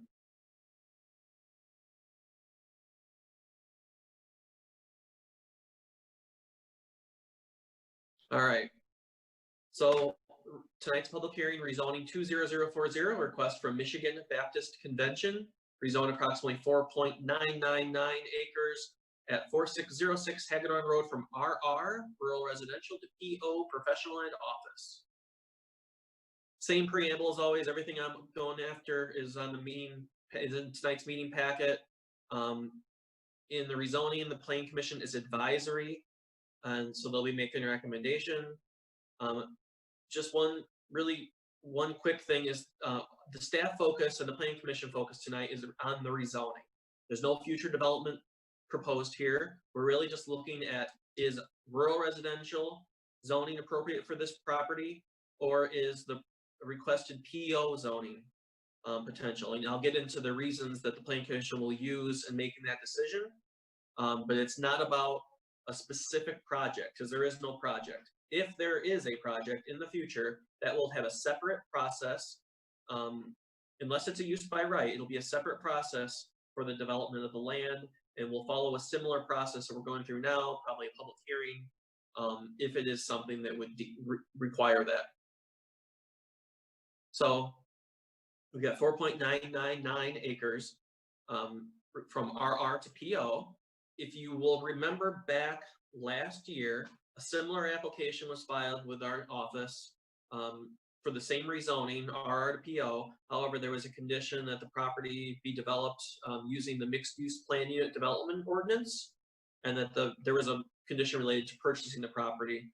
But in this case, this is a different applicant, so it's Michigan Baptist Convention, and they are not offering conditions on it. This is a straight rezoning from one district to another, no conditions offered. So if this looks familiar, that's why. The rezoning process is similar to what we've been talking about tonight with special use permits. An application is filed that's followed by notices to surrounding property owners.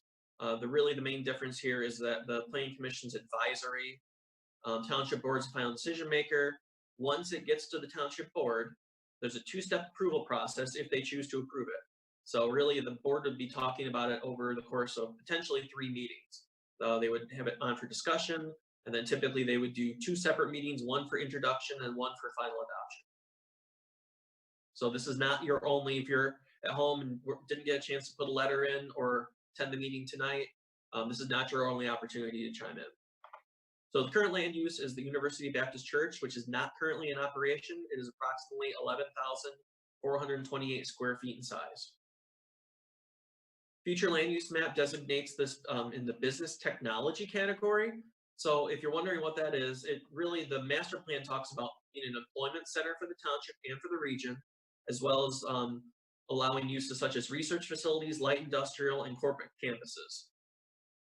So the proposed use rezoning to office, professional and office, is consistent with this future land use map designation, really depending on the type of business. But again, the future land use map is a guide. It's not necessarily the only decision criteria. So you can see the master plan here. You see that dark purple is the business technology designation. Zoning currently zoned RR. Churches, one of the uses are allowed as a special use permit in a non-residential district. So that's why the church is in a rural residential district. Proposed zoning is PO. So what do the districts mean? It really just talks about what is the minimum lot size and minimum lot frontage and the allowed land uses. So this building or this parcel has 232 feet of frontage on Hagedorn, over 200,000 square feet of lot area. So really it meets both current and proposed zoning district standards for minimum lot area and minimum lot width. You can see the zoning map. You'll see the RR parcels ringed in red. It's surrounded by PO to the south, and then RCC, which is one of our multiple family zoning districts, to the north. So when we talk about rezonings, I've been through a lot of rezonings, and what it really boils down to, is potential future development. Again, nothing is proposed right now, but really Planning Commission needs to consider all the uses that are allowed by right and by special use permit in both the existing and the current zoning, the current zoning and the proposed zoning. So under the current zoning, really RR zoning allows single family residences and then non-residential uses by special use permit. So those, we've seen some of those over the last couple of years: churches, senior living community, assisted living, educational and social institutions, fraternities, sorority houses. And there are others, but I'm just hitting the high points. Sorry, PO zoning, the presentation's wrong, but PO zoning allows uses offices, medical clinics, hospitals, research labs, and then a couple uses by special use permit: childcare centers, funeral homes, churches, only when adjacent to single family zoning. And then also mixed use plan unit developments. So PO allows for the submittal of a MUPUD, and that's a mix of residential and commercial space or office space, actually mostly office space, on the property. If an MUPUD was proposed on this space after the rezoning, if it were to be approved, there are limited uses, commercial uses that are allowed in a PO zoned MUPUD. So those are limited to really what's allowed in PO zoning. And then there's a handful of commercial uses, I think restaurants, coffee shops, and some very minor ones. I can go over those in a future meeting, but low intensity commercial uses.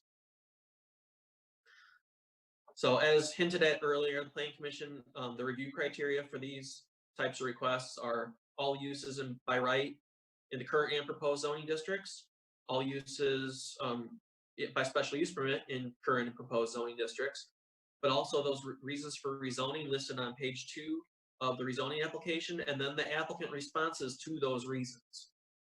The applicant in this case has requested a decision the same night as the public hearing. So what you see in your meeting packet on page, well, it's on page 4 of the memo for this case, but what they've done, they requested a decision the same night as the public hearing, so our notices reflected that, but also Planning Commission has a bylaw that requires that, well, it prohibits a decision on the same night as the public hearing.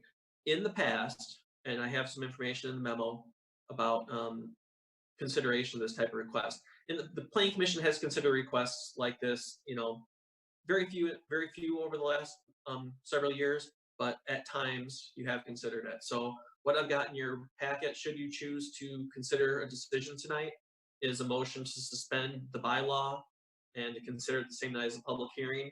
For those of you, hopefully you've all had a chance to check your email. Through error on our part, the resolution was omitted from the packet.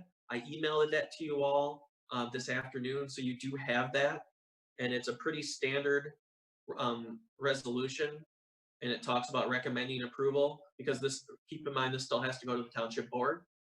So what you'll see is a resolution to recommend approval of the rezoning to PO, and then from there it would go to the township board. That's if you choose to consider it tonight. So if action is not taken tonight, it would be on for potential action at Monday, July 13, Planning Commission. So as always, I'm available to answer questions. I am sure there are some folks from the applicant team here, and if you were to raise your hand, I can promote you to the panel and you can speak with the Planning Commission. So thank you very much. Thank you, Peter. Yes, as Peter mentioned, if there's anyone here from the applicant, please raise your hand. It appears as though there may be. We'll let Peter get back to his other screen and promote Mr. Ed Ritzler. Yeah, and then keep in mind, whoever I'm promoting, I don't recognize his name, but these are for the applicant, not public comment right now. So here you are, Ed.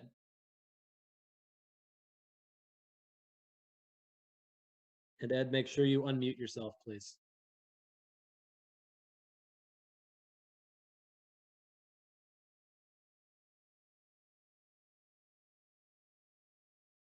Ed, I don't know if you can hear me, but you are still muted and the Planning Commission can't hear what you're saying. Is that better? Yes. Okay. I thought you were unmuting me. I'm sorry. My name is Ed Ritzler, and I'm treasurer of the Michigan Baptist Convention. As you know, we have the property at 4606 Hagedorn which we're no longer using. And we know that it's zoned as a residential, rural residential, but we've been advised that's probably the least likely use for the property going forward.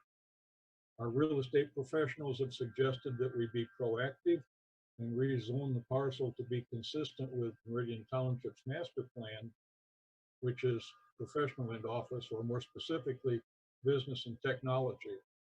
We've had some interest in the property in the past, but that's all fallen out now. And in order to get new interest, we're asking for this rezoning to professional and office. And I thank you for your consideration. I'm here to answer any questions that you have. Thank you very much. At this time, we will move on to public comment. Any members of the public wishing to speak on this issue can please raise their hand. Any members at home can also call 517-349-1232. And I'll remind members of the public that they please will limit themselves to 3 minutes. And at the beginning of your remarks, if you would identify yourself with your full name and address for the record. And Peter, it looks like we've got one member of the public thus far who's looking to speak. Yep, so we've got Kelly. You are on with the Planning Commission, Kelly, and please remember to unmute your mic.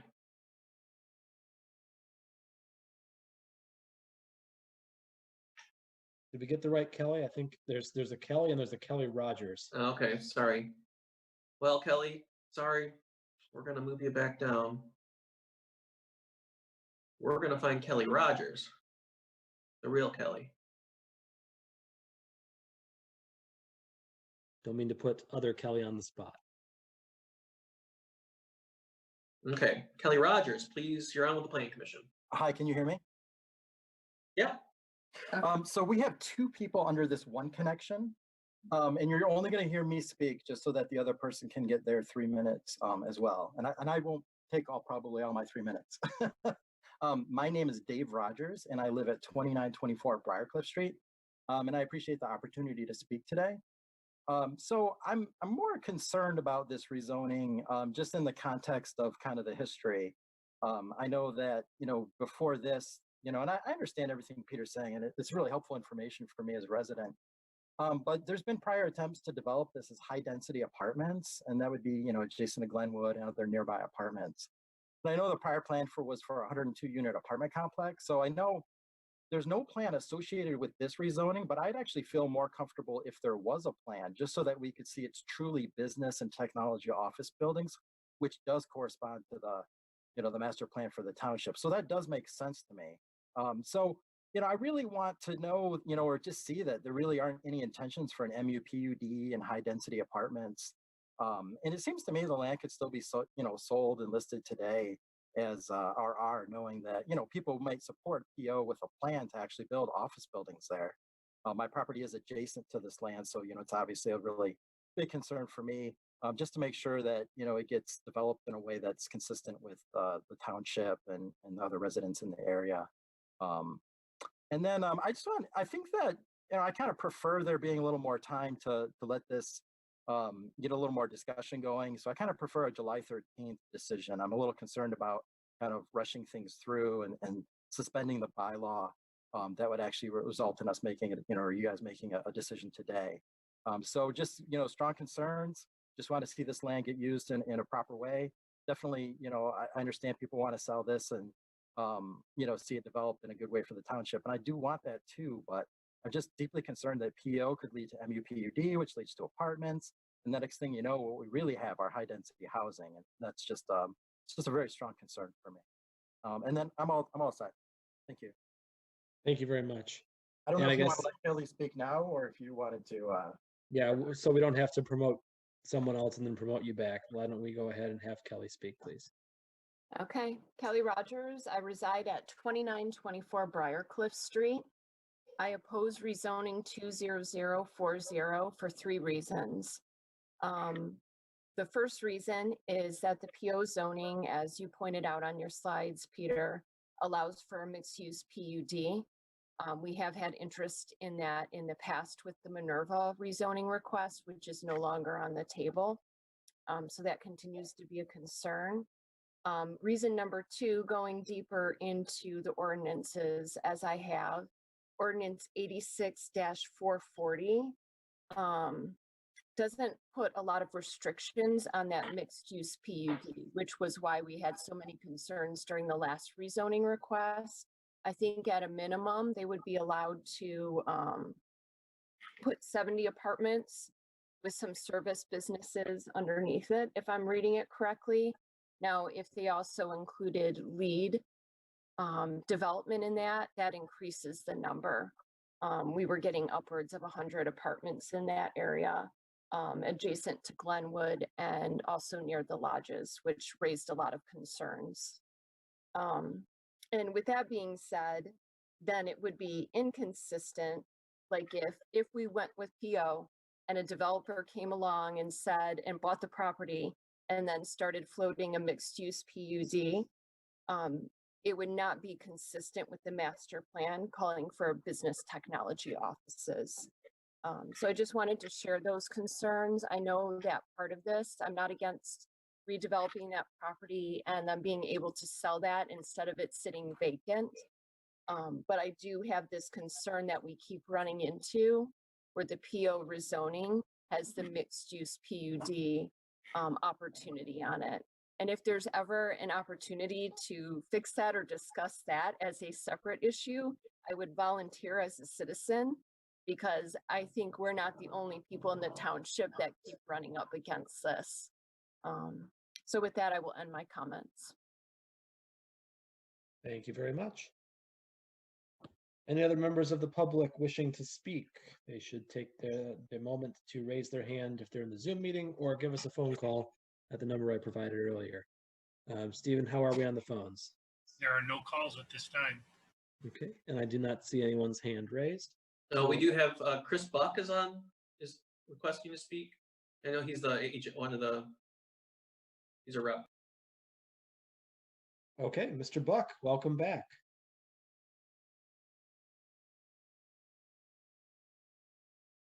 Mr. Buck, you're on with the Planning Commission.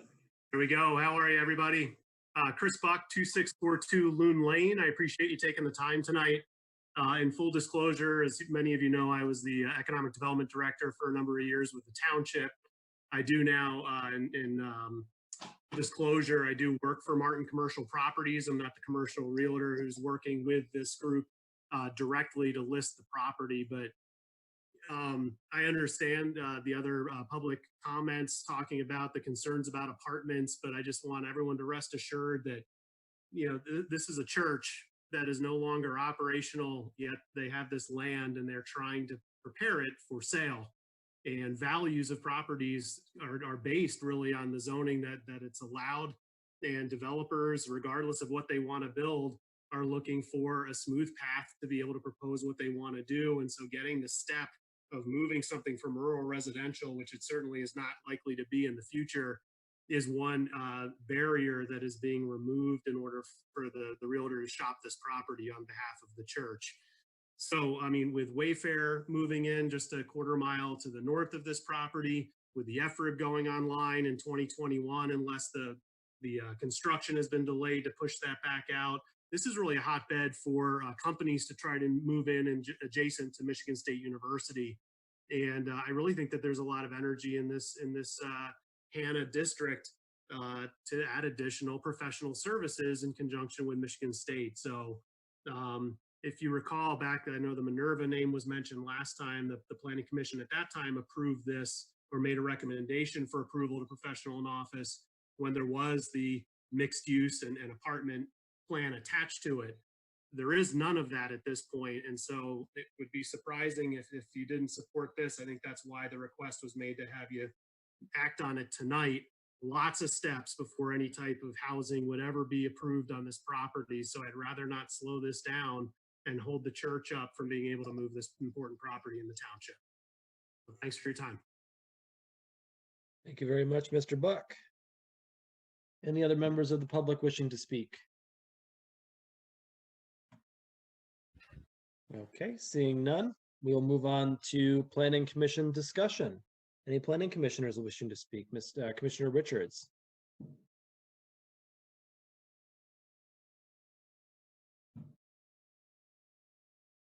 Okay, first off, I'd like to talk a little bit about acting on it tonight. I think in the general sense, I can appreciate, that we typically don't do this, but I think we also have to remember that we went several months without having meetings or having public hearings. So I think we have to take that into consideration. And so first off, I would, no matter what the recommendation is, I would support acting on this proposal tonight, because again, it is going to the township board, so it isn't like we have final approval on this. So secondly, just talking about the merits of the rezoning,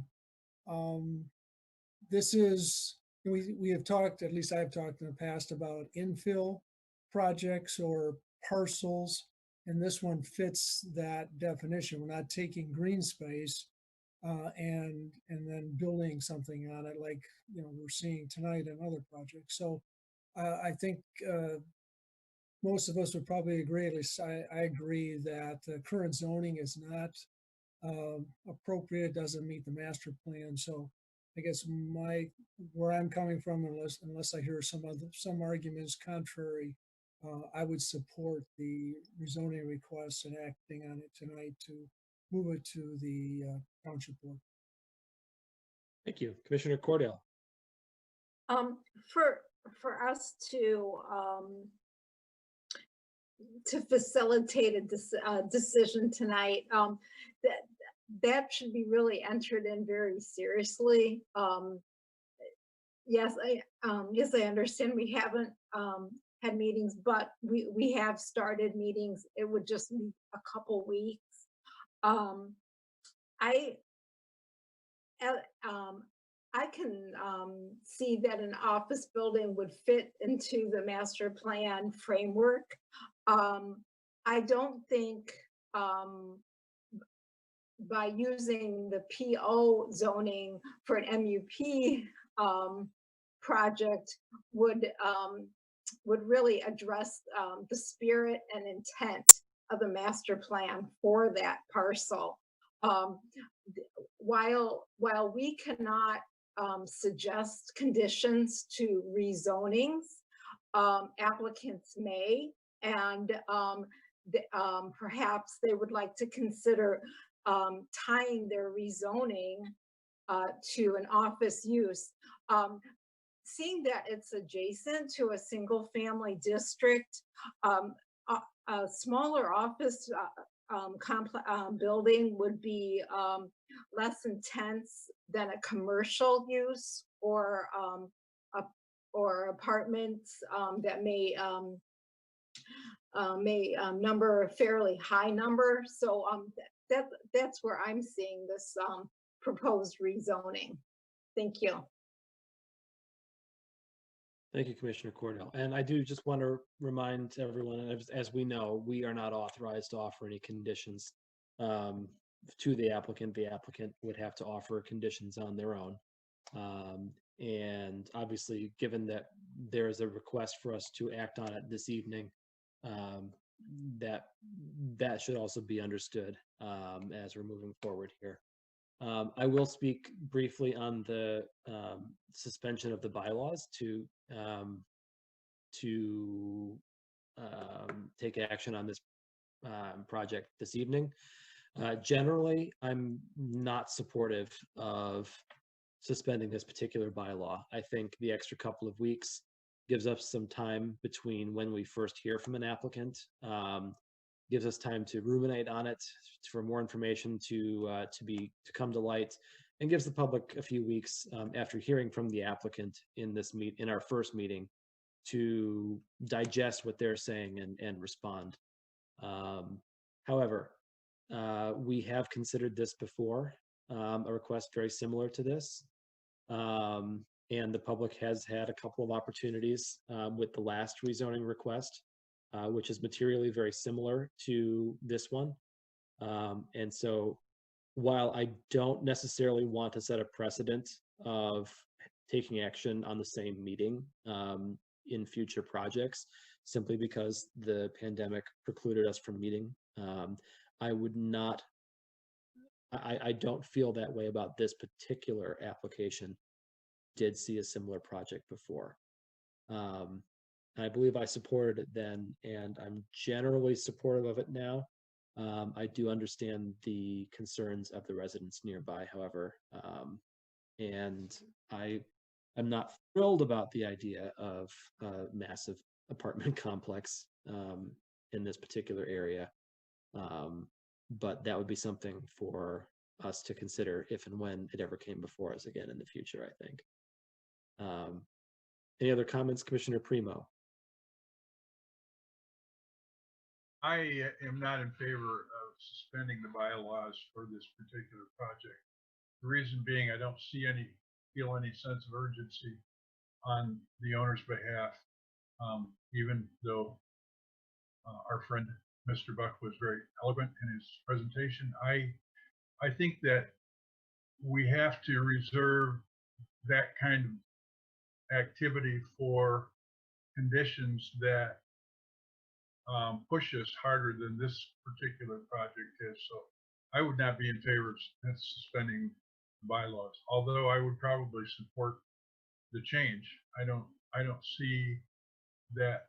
I think we need to be careful about when we do things like that. And I don't see this as being one of those urgent times when it needs to be done. End of sermon. Thank you, Commissioner Primo. Vice Chair Trezise. I agree with Commissioner Primo. Calling this a project is misconstruing what's being presented. This is a zoning change. It's to enable them to market it at a different rate. There's no project there that's held up by us waiting 2 weeks to act. So I would not support waiving the bylaw. In general, I would support the zoning request. I do feel the concern of the neighbors if this came back as an MUPUD, but I think denying the zoning request because there might be a request in the future really is not our area of expertise. I think we address the proposal before us, and the proposal to change it to professional office at this time makes sense to me. Thank you, Vice Chair Trezise. Sounds like we've got some disagreement on the bylaw suspension. Any other members of the Planning Commission like to weigh in on that issue? Commissioner McConnell? I would not support suspending the bylaws. I also don't feel the urgency of the situation, and I may be less familiar with the history on this parcel because being new to the commission. It seems to me like the key issue here is that the only zoning that we currently have that would help the parcel move towards what's envisioned in the master plan also has this kind of poison pill in it. And I'm sort of taking a mental note that if you have a master plan that's trying to promote technology parks, and the only zoning tool you've got to do that with is one that can bring in apartment buildings, then maybe we need to be thinking harder about how we achieve the master plan goal with the tools that we've got. In general, I support rezoning that moves towards the master plan, but it feels like the way our code is written, it either goes in a direction that we hope it does, or it could go in a direction that some folks hope it doesn't. And that's a challenge of a problem with the tools that we've got to work with, if I understand it correctly. Thank you, Commissioner McConnell. Peter, can you weigh in, on our different areas of zoning? I guess just from the last couple of years of being around, I would imagine that Research Park would fit a similar description. I don't know what's included in either in that, but not in P&O. Is it possible for you to give us some sense of, I guess, let me ask a more specific question. RP seems to be a little bit more in line with providing business technology in the essence of what the master plan or the future land use map is asking for. Is an MUPUD allowed in RP? So no, in our MUPUD is not allowed in RP. I would also, I guess, just urge everyone to consider that whether or not that is, is it feasible that there be a business technology use there? Does the size of the property and everything lend itself to it? And that's certainly not the only deciding factor in considering the rezoning. But I would say RP and PO are the two best. If the main priority is to get it to be business technology, those are the two districts. Okay, thank you. Any other comments from the Planning Commission? Commissioner Primo. Just from a procedural standpoint, probably the debating of the suspension of bylaws shouldn't have taken place until that motion was before us. So I apologize for bringing it up. Sure. I would like, well, I guess to that point, if there's a commissioner willing to move that particular suspension, we can consider that, discuss that, and vote on it. And then we'll have our word about whether we take action on this at this meeting. Is there anyone willing to make that motion? Commissioner Clark. Sorry, can you give us the text just for the record? Oh, sorry.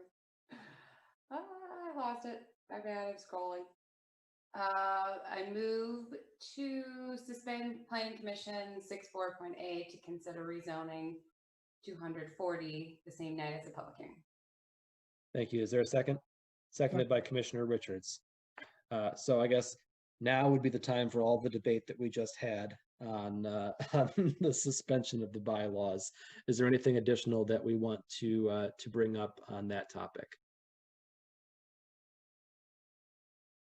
I would like to take a moment just because, I don't know that the applicant touched on this in their presentation, to ask the applicant to respond to one of the comments made about urgency in this rezoning request. And I'll be careful not to call it a project, because you're right, this is just a rezoning request. So can Ed or Chris speak to that particular comment made? Chris, do you want to speak to that? Sure. Yes, I can do that. Can you hear me okay? Wonderful. Okay. Well, thanks for letting me back on. I mean, one of the things I've learned in doing economic development and now in commercial real estate is that timing matters. Time kills deals, and there are no deals right now. As everyone is kind of waking up from COVID, we're starting to see people pursuing properties, and the properties that are being pursued are the ones easiest to develop. And, the rezoning process is a lengthy discussion, right? So we've got a public hearing at the Planning Commission, and then we've got it tabled for 2 weeks or so until a decision's made, then the noticing to the Township Board, then the public hearing for the board, then the first reading, and then the official, and really that all needs to happen before you can put a sign in the ground and advertise it at a parcel that's zoned for professional office. So there are people out there that are anxious to build in the perimeter of Michigan State University for office. I mean, Wayfair is a perfect example. That just happened, less than a year ago. And so it's really, it's not urgent. I don't know. We don't have anyone who's knocking on the door saying that they want this property, but it really hasn't been shopped throughout the COVID time period. And the ability to turn it on and say this parcel, 5 acres adjacent to Michigan State University, suitable for office and zoned and ready to be developed is the urgency. You table it 2 or 3 weeks and the Township Board, I mean, it really could be a door that closes on us. I think this was meant to be on the agenda a couple of months ago, but obviously everyone was shut down for a long period of time. We finally waited for our turn and asked for suspension since this exact rezoning was approved by this, Planning Commission with arguably a more controversial project. So I guess I think we're just splitting hairs as to if this is a good idea to be professional in office and consistency with the master plan. Let's cut to the chase and let the township board start their procedure, because that's not a fast procedure either. For what it's worth, I would think that this rezone would probably be in front of the board in second meeting in August, maybe first meeting in September. For a decision. Thank you. Commissioner Primo. What you probably should have said, Chris, is it pushes against the building season. Right. So I'm helping you here. Yeah, that too. Thank you. Okay. All right. Any other comments on the motion at hand to suspend the commission bylaw 6.4A? Okay, seeing none, we will have to take a roll call vote, I believe, on this. So we will start with Commissioner McConnell. Sorry, No. this is a yes vote would be to suspend the bylaw. Commissioner McConnell? No. Commissioner Primo? No. Commissioner Cordell? No. Commissioner Shrewsbury? No. Commissioner Richards? Yes. Commissioner Clark? No. Commissioner or Vice Chair Trezise? No. And the chair votes yes. The motion fails 6-2, or 2-6 rather. So we will not be taking action on this evening. At this time, is there any other discussion on the proposal itself?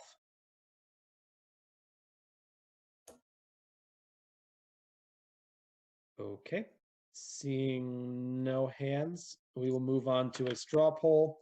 Once again, for those joining us, the straw poll is not a final decision. It is merely a sense of the Planning Commission as we instruct Peter on how to craft a resolution for our next meeting for action. So we will go ahead and start with Commissioner McConnell. Yeah, I need to do more homework. I'm on the fence. Okay. Commissioner Primo. Same thing. I'm Commissioner- not ready to come in. Okay, Commissioner Cordell.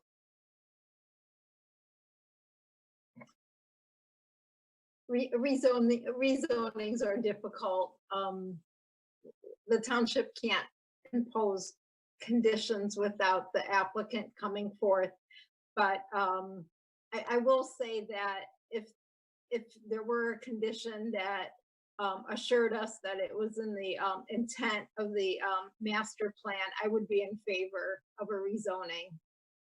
Okay. Because I don't believe our rural residential reflects what's going on here. Thank you. Commissioner Shrewsbury.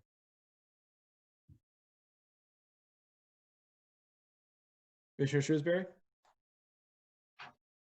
I think I'd be supportive because I think if any of the things that are concerning us would be going forward, we'd get another bite at that, or the township staff would. So I'm comfortable with the rezoning because I think it's more aligned with the master plan. And Commissioner Richards? Yes, support. Commissioner Clark?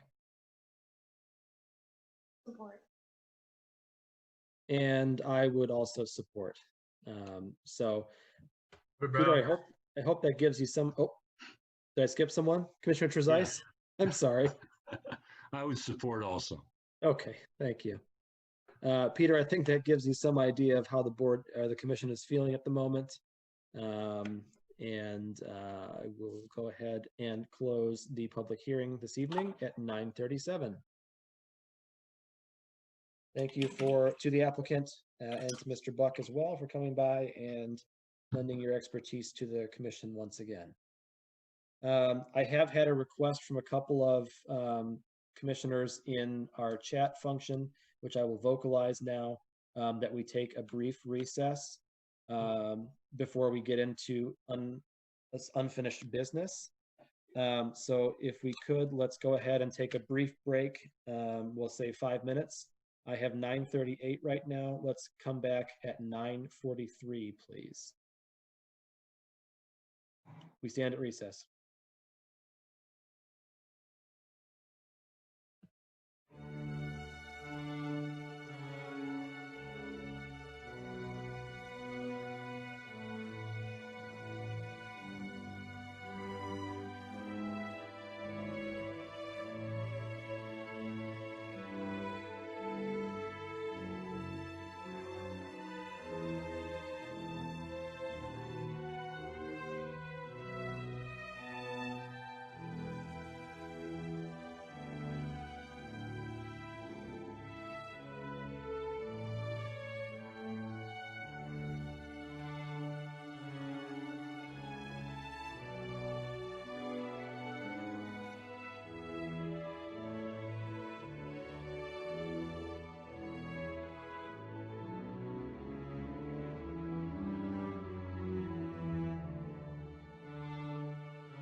Okay, it is 9:43, the appointed time to return.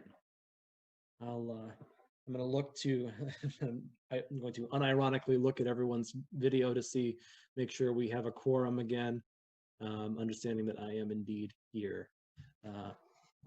So it looks like we've got 1, 2, 3, 4, 5, at least 5 that I can see, and I'm sure the others will joining us shortly. Didn't think about how tough it would be to recess and not know if everyone was back. So I'll monologue for one more moment here while we wait for our colleagues.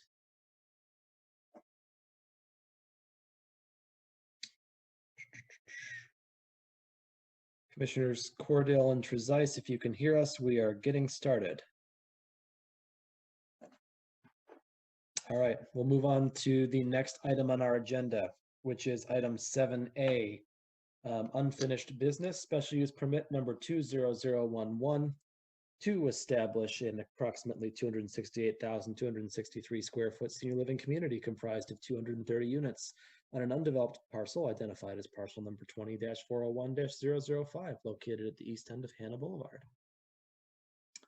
So we brought this up at our last meeting, and this is on for action. So this is not a public hearing. We have a resolution in front of us for the approval of special use permit number 20011. Would anyone like to make a motion? Oh, Peter, sorry, yes. If you don't mind, I would just like a real quick opportunity to go over what's in the resolution. Okay. So hopefully you've all had a chance to look at it. I do want to remind you earlier in the meeting that there were 2 notes. One was opposition by the applicant about this continuation of the sidewalk around the cul-de-sac of the extended Hannah Boulevard. And then 2, one of the residents requested a condition be added related to sharing of the data from the water management plan with the adjacent neighborhood. So I'd like to include that in your discussion, but also there are a lot of conditions on this. If you see, there's 21 conditions. Some of them are boilerplate. All of them are not new to the conditions that we put on, typical conditions that we put on projects. But hopefully you've had a chance to take a look at all of them and let me know if you have any questions. But those 2 in particular, one is included. At the risk of being unpopular, I will say that personally, I support the continuation of the sidewalk around the cul-de-sac because it seems kind of short-sighted to stop it halfway through. And I'm thinking of let's just say 200, 500 office workers in the area that walk at lunchtime that could walk around. And granted, that's one minor portion of this project, but walking around the cul-de-sac, having to stop and turn around and go back around the other way. So I can tell you in neighborhoods, we require sidewalks on both sides of the street. We continually push complete streets, and that's for, basically incorporating all kinds of transportation methods on any streets. So that's the reason that was included. I would include in any project where there's a continuation of a new public street proposed. However, I do understand the applicant is opposed to it. If the Planning Commission does decide to keep the condition, they could always appeal it to the Township Board, and the board may consider removing the condition. So if you have any questions about the resolution, please do let me know. Okay, thank you very much, Peter. At this point, in order to have some discussion, we would need a motion made. Commissioner McConnell. I should have the motion in front of me before I offer to make it. If somebody else has got it handier, please go ahead. Anyone have it in front of them? It's on page 217 of the packet for those in the PDF. Move to adopt the resolution approving special use permit 20011 to establish an approximately 267,543 square foot senior living community comprised of 230 units on 10.73 acres of a 58-acre undeveloped parcel identified as parcel ID 2401005, located at the east end of Hannah Boulevard. Thank you. Do we have a second? Seconded by Commissioner Shrewsbury. Okay. I just have one procedural question before we move on, Peter. I've noticed since I read out aloud the item on our agenda that the square footages do not match. The agenda says 268, 263, and the motion says 267, 543. I just want to make sure that we are indeed moving the correct amount there, or if it doesn't matter, feel free to just let me know. So I apologize for the typo. There's a lot of stuff that went into this packet. Something probably did get missed. I would say as long as we make a reference to like number 1 or number 2 in the conditions references the site plan. So as long as we have that reference and we're referencing the right version of the site plan, which we are, I'm cool with it. Okay, thank you. All right, any comments from the Planning Commission? Commissioner Primo. Yeah, one of the people that spoke wanted to know if we looked at her stuff on housing for the aged, and I just wanted her to know that I did. My understanding of this facility is it's not a facility that's going to be set up for handling people in that particular situation. My understanding was it will be a resident facility for senior adults who we talked about the fact that of parking, the fact that some of them will have their own cars there and be able to come and go.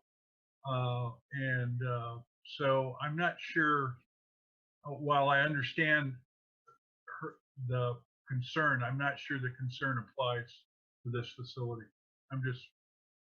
I'm wanting to respond to her question, and there's my response.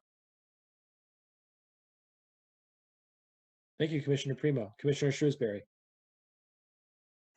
I recall seeing that phase 2 of the project did have some memory care facilities there. So I think it is part of it, but not the initial part. I also read the materials, found it very interesting. But I'm not sure. I think that goes beyond, I think, the responsibility of the Planning Commission's scope of work. So while I really did appreciate having an interest in that for family reasons, I'm not sure how it exactly relates here at this point in this project. So. Okay, thank you. Commissioner Cordell? Yeah, I enjoyed reading about it on dementia, care for dementia patients. But as the Planning Commission, we need to look at what's in front of us. So I think that's our work is cut out. Thank you, Commissioner Cordell. Other thoughts or comments? Commissioner Richards.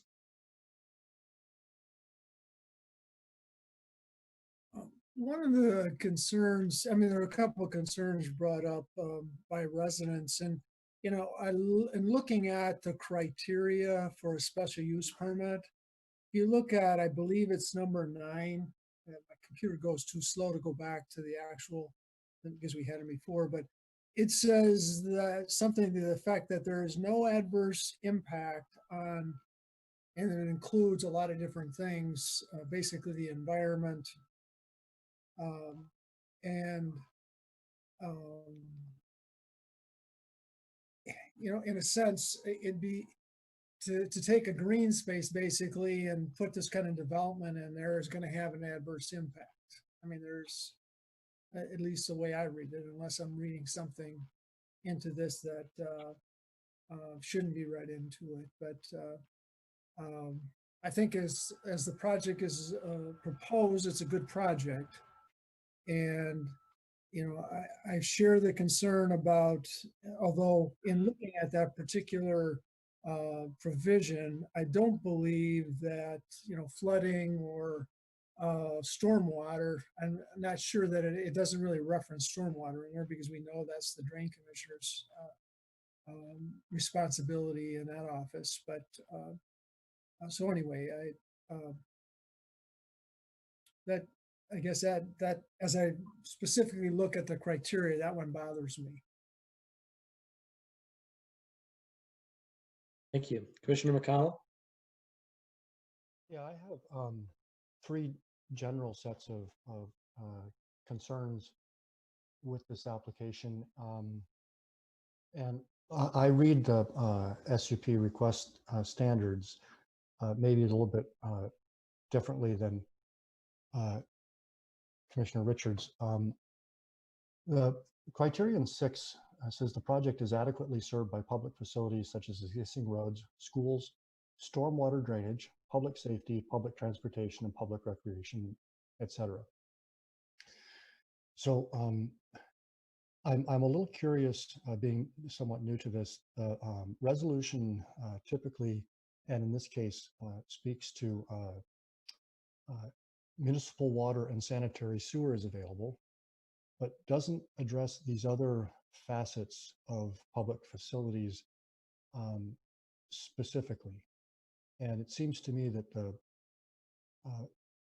one way to understand the the neighbor and resident concerns that we've heard is that they don't believe that stormwater is currently being managed appropriately.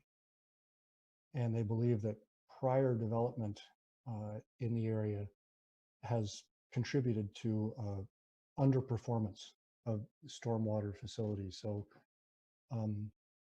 I guess from that, I have a question. I don't know if it should go to staff or to whom, but what knowledge we actually have about the performance of the stormwater management. Is it incumbent on the applicant to demonstrate that the parcel is currently adequately served? And is it possible to expect, is it necessary to expect that the applicant would commit to improving rather than simply not aggravating any deficiencies?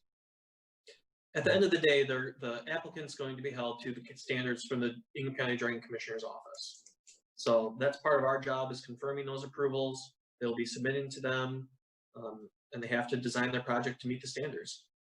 So yeah, that's part of our deal. Thank you. I understand that. And I heard that at the last meeting. And I understand that there is a jurisdictional issue there. But I'm not, it seems to me that our ordinance requires us to believe that the project is adequately served at the moment. And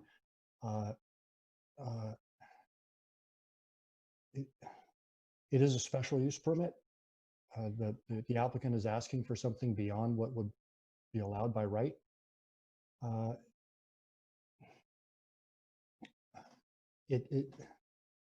Waiting for the drain commissioner to sign off on a plan feels like punting to me, and I'm just wanting to make sure that we're addressing this concern appropriately. Could I also ask about the floodplain setbacks and the impervious ratios? I'm not skilled enough to know how to find in the application and materials provided by staff how well the proposal as it stands meets those setback and impervious surface requirement. Yeah, so in our first staff memo, and it shows on the site plan, the project's located outside of the floodplain, and it's also not in a wetland area. Is there a required setback from the floodplain? No, there's no setback from the floodplain. There's a 40-foot setback from any wetland areas. That explains why I couldn't find a setback on the map. Okay. So there's this general underlying problem we talked about last time, is that we defer to the 100-year floodplain, and we have public comment that they don't believe that the 100-year storm event is still a valid measure.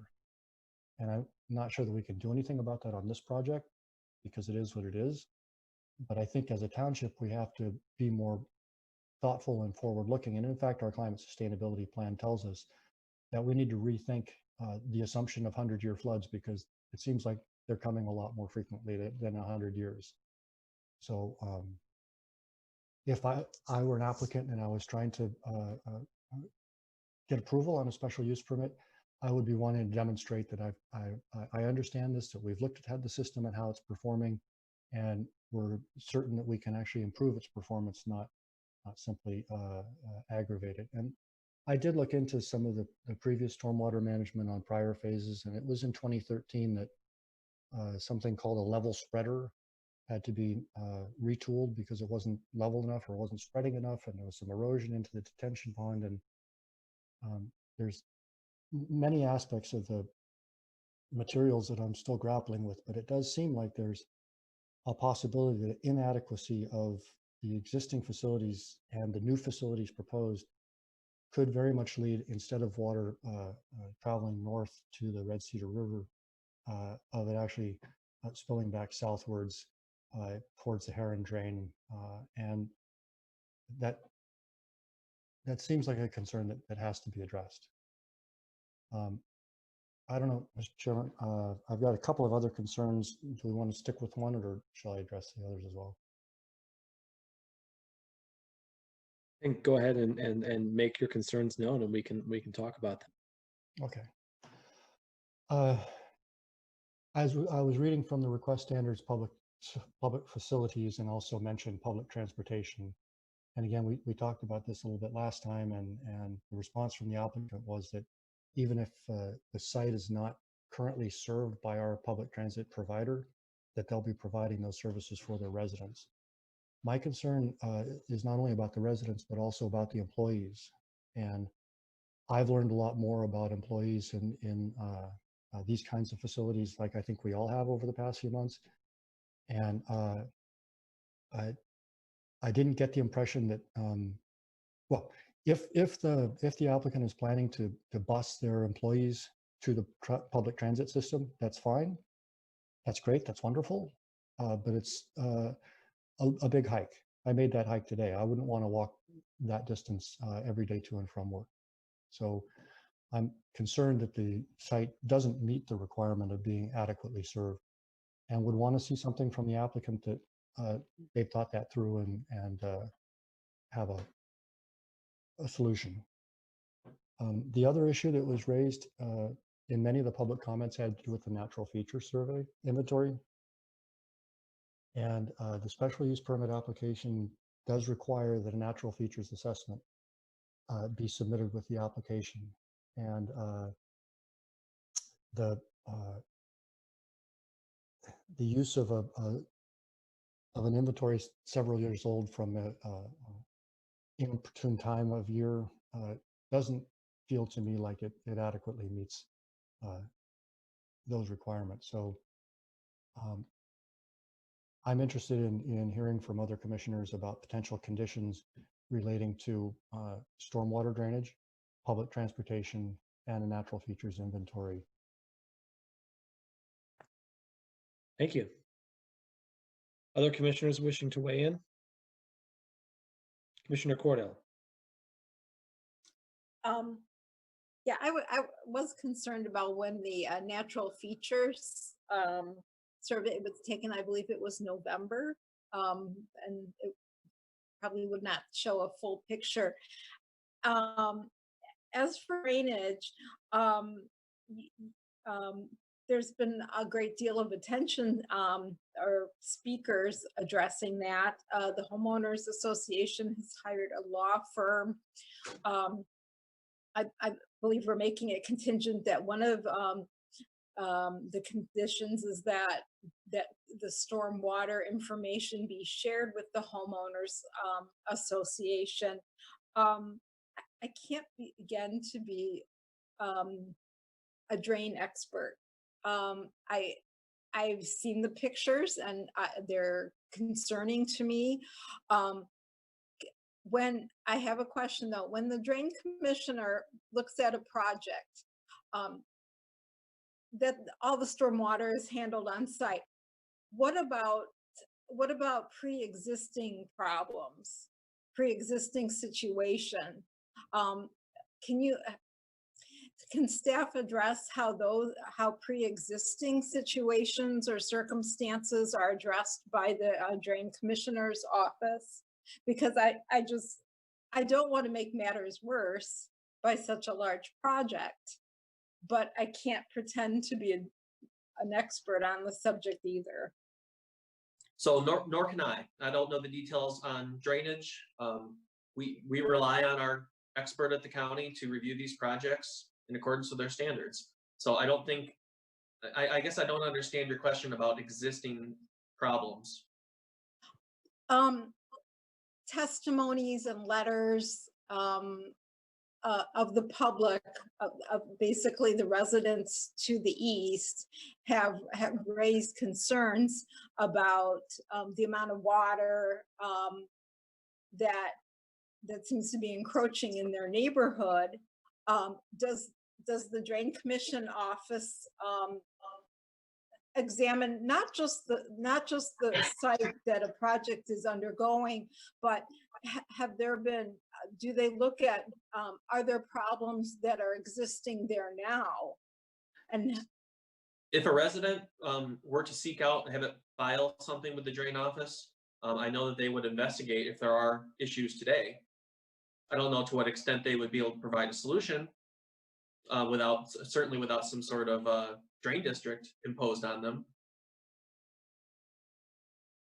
You're not aware of any reaching out? No.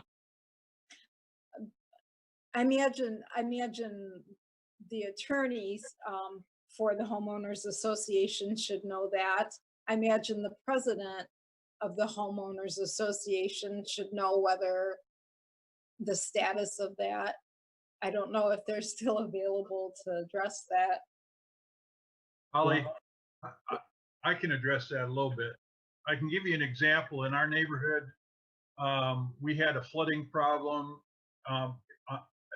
on one particular area, and the Drain Commission, the concern was raised to them from those neighbors, and they came in and provided extra structures to take that water away.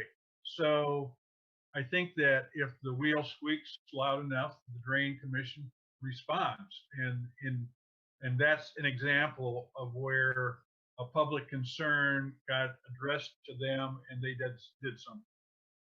Okay, good. It's good to hear. Thank you.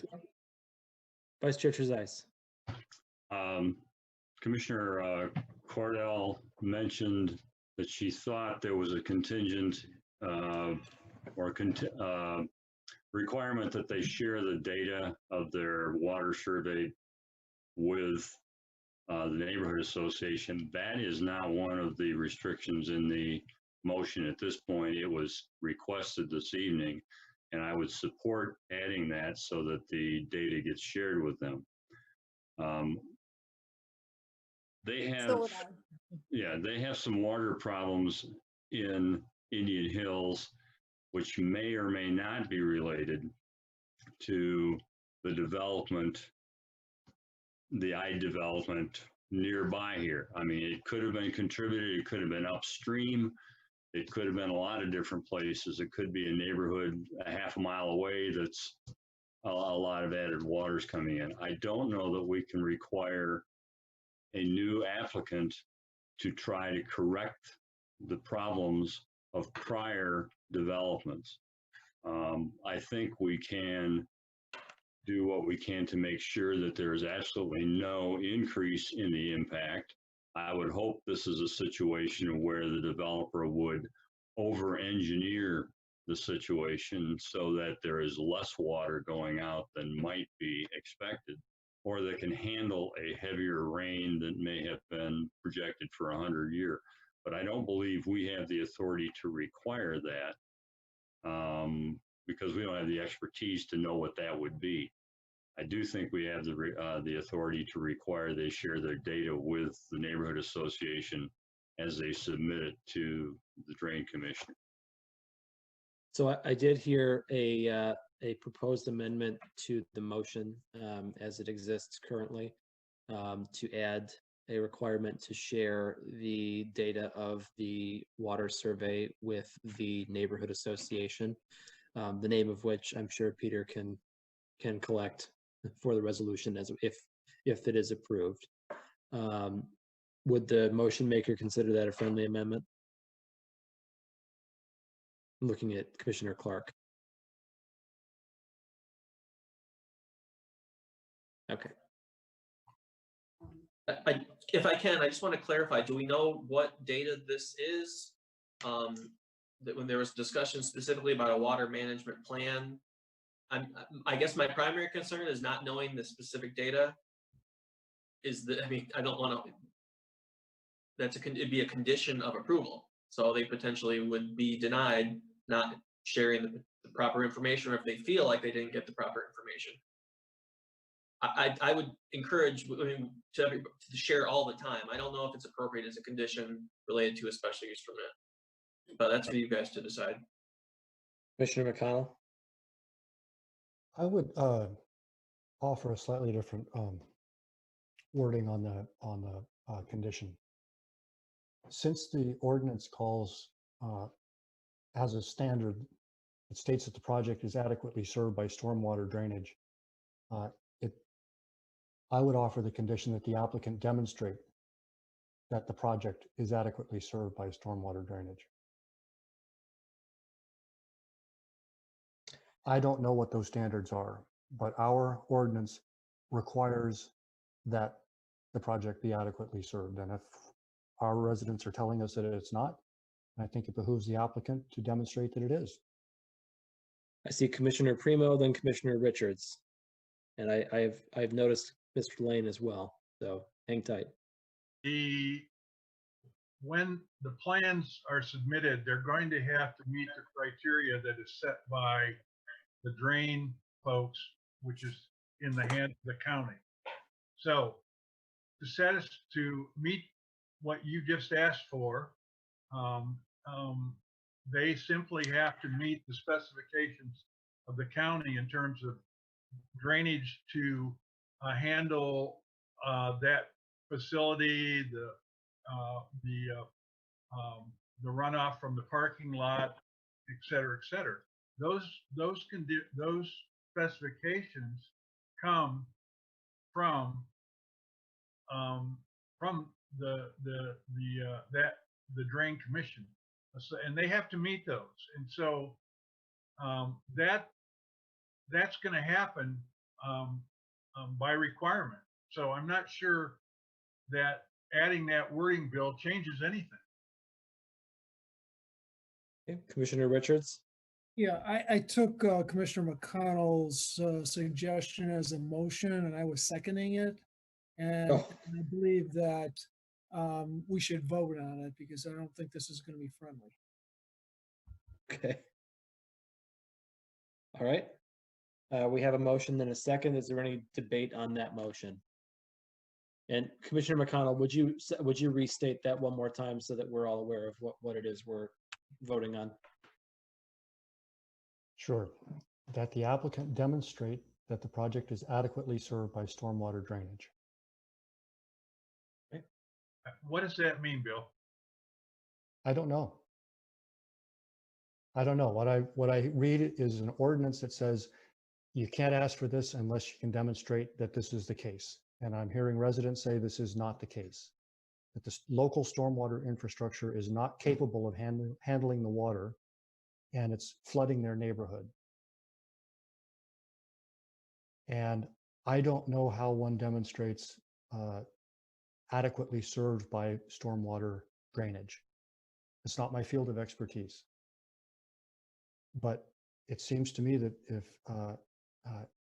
the ordinance requires that as a condition, then there must be some way of establishing whether that's true or not. I mean, the motion clearly specifies that it's adequately served by sewer, right? That's a determination that someone has made. It's an assertion they've made in their application, but it doesn't speak to whether the stormwater management system is currently functioning appropriately. And I understand that that's a drain commissioner's issue and expertise. Okay. I see Vice Chair Trezise. I don't believe you're reading the condition accurately. This says the project is adequately served, not that the entire area is adequately served.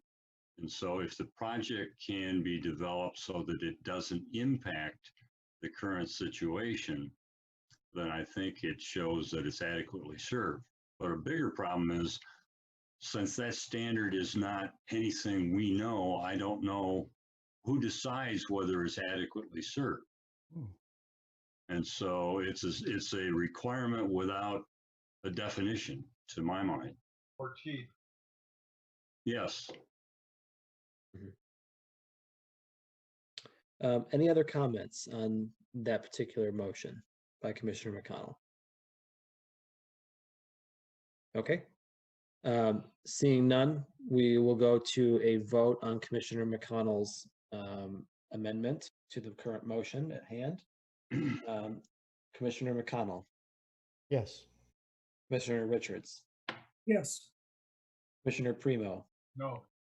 Commissioner Cordell. No. Commissioner Shrewsbury. We're voting on the amendment, correct? Correct. For the friendly amendment. I vote no. Okay. Commissioner Clark. No. Vice Chair Trezise. No. And the chair votes no. So the motion fails 2-6. Okay, so I think it would we since we've gotten a little deeper down the rabbit hole of the stormwater. I see Vice Chair Trezise. I'll come back to you in a moment. Since we've gotten a little bit further down the rabbit hole of the water plan, I think perhaps I was a bit hasty in assuming the friendly amendment nature of what we just talked about. Should we reconsider that and perhaps better define what water plan it is we're talking about so that we can offer a specific condition to the applicant here, right? So the question at hand was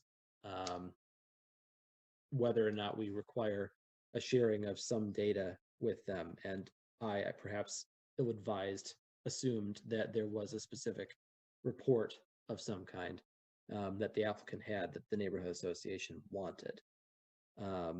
I, for one, would like to, I guess, hear from the applicant if he or she is present, to know if they understand what we're asking for when we're talking about that report.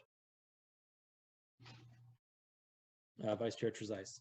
Yeah, maybe I can clarify. I'd make a motion to have all documentation and supporting studies that are submitted to the drain commissioner as part of the stormwater treatment management plan be shared with the neighborhood association at the time they're submitted to the drain commissioner.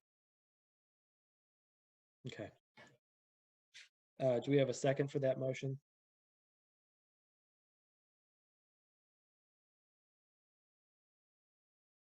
Seconded by Commissioner McConnell. Okay. So I think that actually, thank you, Vice Chair Trezise. I think that it captures what I was trying to get at a bit more specifically. So I appreciate the motion there. Peter, you wanted to say something there?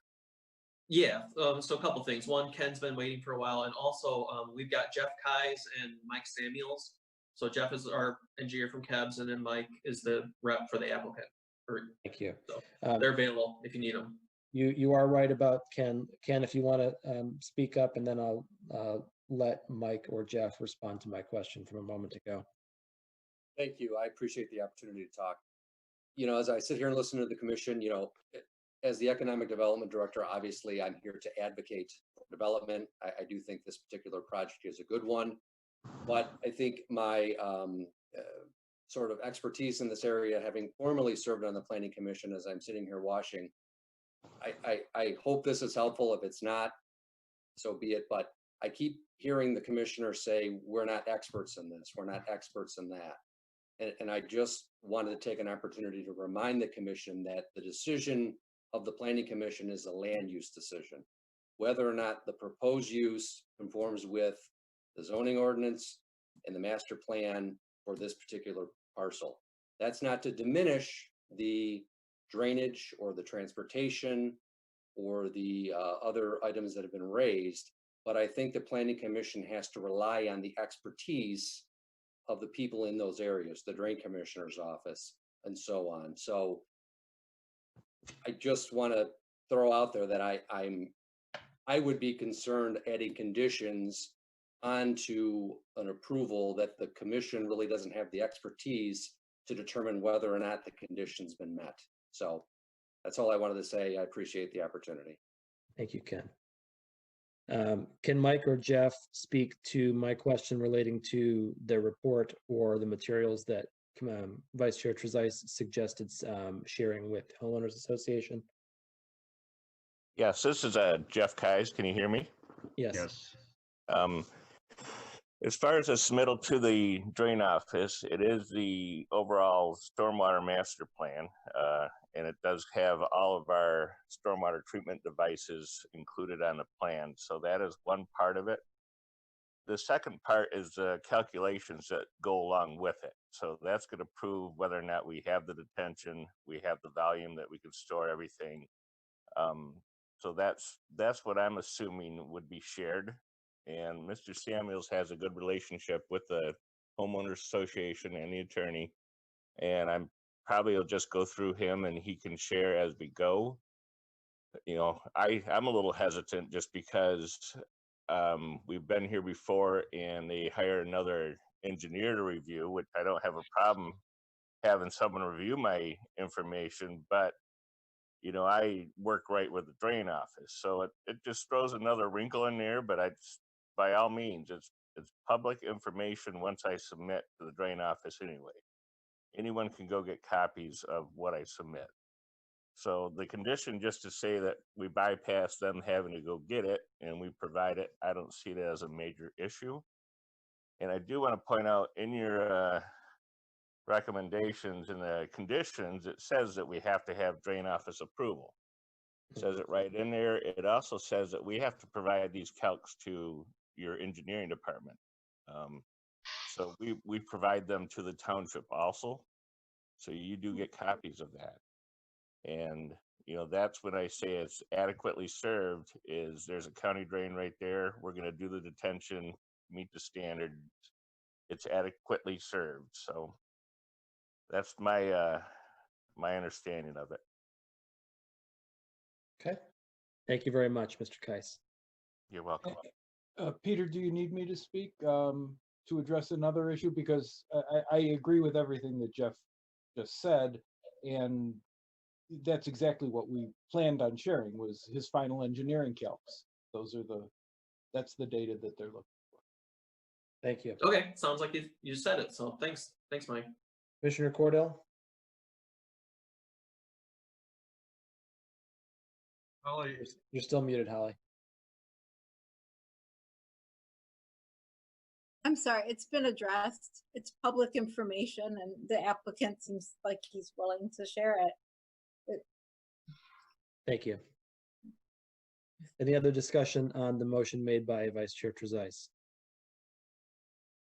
All right, seeing none, we will take a vote. Vice Chair Trezise. Yes, okay. Commissioner McConnell. Yes. Commissioner Primo. yes. Commissioner Cordell. Yes. Commissioner Shrewsbury. Yes. Commissioner Richards. Yes. Commissioner Clark. Yes. And the chair votes yes. All right, that motion passes. Thank you all. Okay. I don't know if I'm muted. Yeah, go ahead and mute yourself, Mike, just in case we have any further questions that come up, if you would, please. Thank you. So, okay, so we've added the sharing of the plan. We've added another item as well. Is there anything else that we'd like to discuss on this in terms of amendments made to the motion? Oh, what was the other? Scott, you mentioned, sorry, Chair Hendrickson, you mentioned the sharing of the data, that you said there's something else. What was the other thing? Yeah, we added through Commissioner McConnell's original motion, I believe, didn't we add another? That failed. I don't think so. Yeah, it failed. Thank you. I'm sorry. Goodness. No, thank you. Motions upon motions. We've got lots of them tonight. Any further comment or modifications to the current motion, to the current proposal in front of us? Current resolution in front of us, I should say.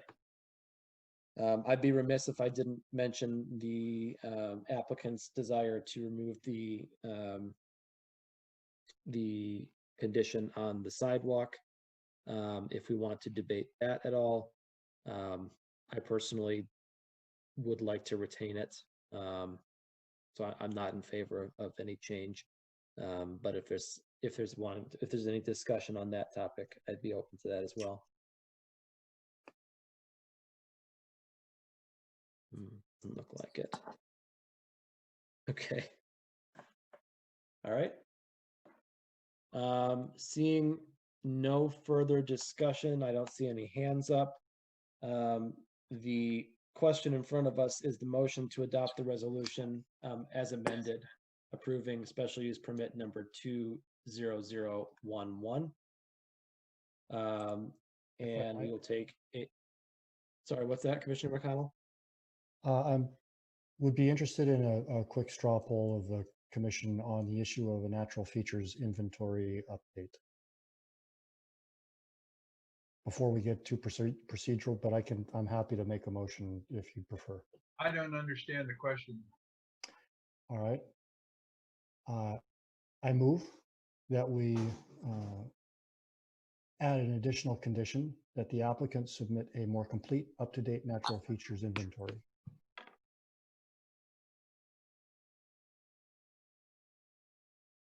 Okay, is there a second?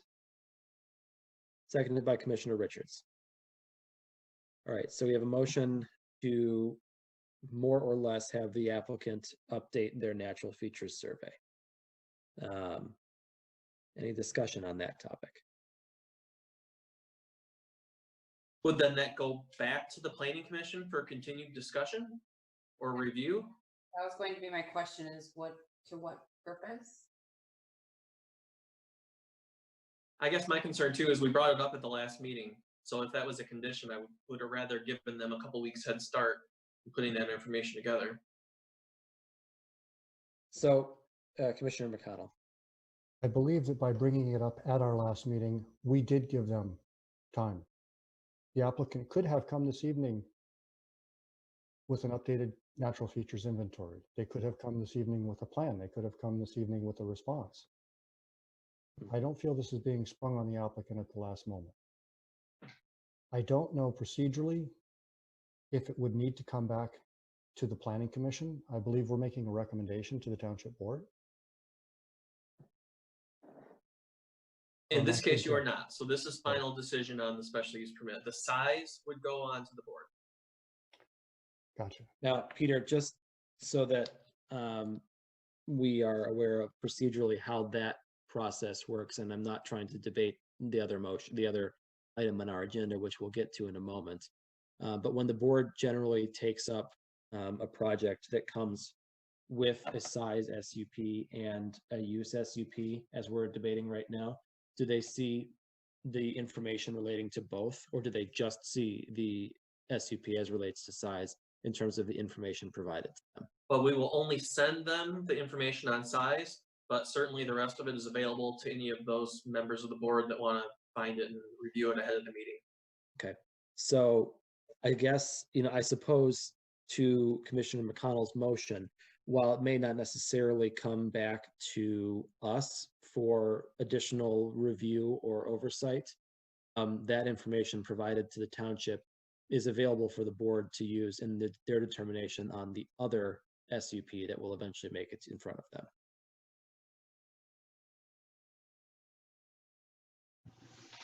as I understand it anyway.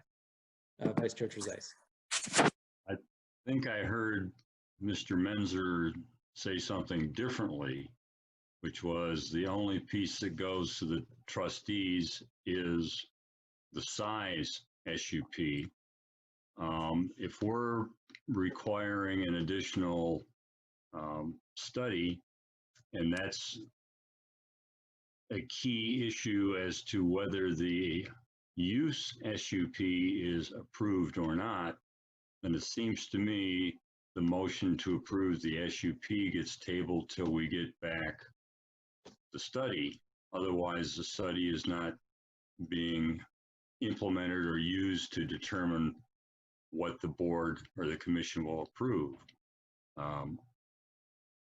So it seems to me that if we go down that route, then the motion on or the resolution to approve or the SUP for building this thing is put on hold until we get that back. Yeah, I concur with the assessment, Commissioner Primo. I'd like to move the previous question on all matters pending, which means I'm ready to vote. Okay, procedurally, I don't know if we need to vote on Commissioner McConnell's motion before we can move the full question. Yeah, no, procedurally, I can move the full question, which means we do the whole shoot match. And that does end debate on any subsidiary motions. Correct. Okay, Commissioner Primo has moved the question. Does that require, that does require a second. Do we have a second to move the previous question? Yes. Okay, seconded by Commissioner Trezise. All right, so the question is on the passage of the resolution approving special use permit number 20011 to establish an approximately 267,543 square foot senior living community comprised of 230 units on 10.73 acres of a 58 acre undeveloped parcel. And we will take a roll call vote. Scott, I hate to interrupt, but what's before us is whether or not we're ready to vote. We need to vote on whether we're ready to vote. I apologize. So this is on the motion to move the question. So Commissioner Primo. Yes. Commissioner Trezise. Yes. Commissioner McConnell.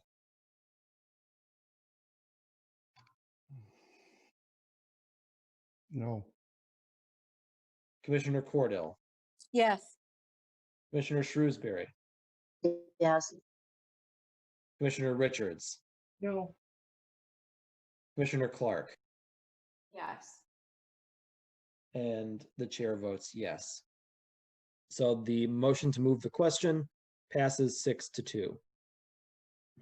All right, so now everything I just said about which the resolution for approving special use 20011, we will take a vote on the resolution. I believe the motion maker was Commissioner Clark. So Commissioner Clark. Right. Move to adopt the resolution approving special use permit 2011. Yes, sorry, you can, this is just the vote. So we're at that point now. Oh, yes. Okay. Commissioner Shrewsbury. Yes. Commissioner McConnell. No. Commissioner Primo. Yes. Commissioner Cordell. Yes. Commissioner Richards. No. Vice Chair Trezise. Yes. And the chair votes yes. All right, the special use permit number 2011 passes 6-2. Okay, we will move on to our next agenda item, which is special use permit number 20021. Andev Group LLC, construct a building greater than 25,000 square feet in size on an undeveloped parcel identified as parcel number 20-401-005, located at the east end of Hannah Boulevard. So the only difference here is, sorry. Mr. Menzer. I just wanted to say that basically this special use permit would be conditioned on all the conditions that were in the last one, as well as just any changes to the project required that has to come back. So everything from the previous approvals incorporated into this as well, or at least referenced. Okay. Do we have a motion on this resolution? Commissioner Trezise. I move the adoption of the resolution approving the building of a facility. I get to the right word. 222. Yeah, 20021 to authorize the construction of a senior living building in excess of 25,000 square feet, and refer that on to the Board of Trustees for the township. Okay, do we have a second? Seconded by Commissioner Primo. Any discussion on this topic?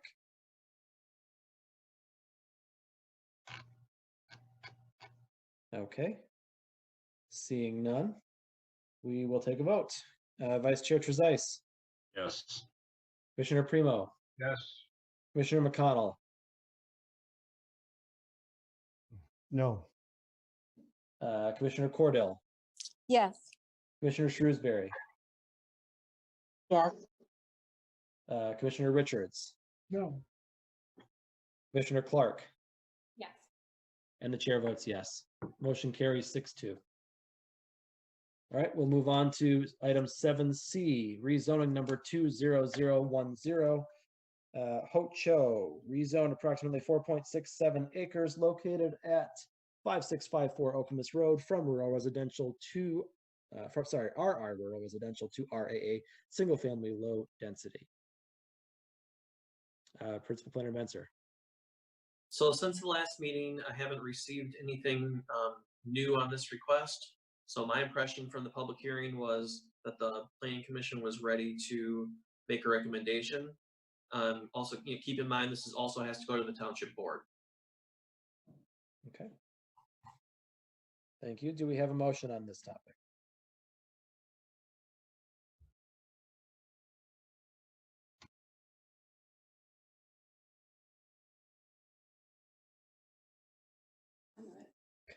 Commissioner Clark.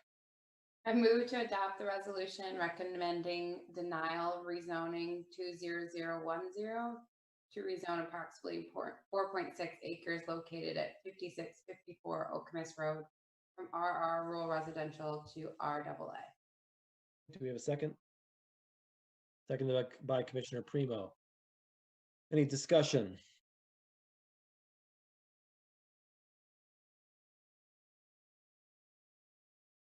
Okay.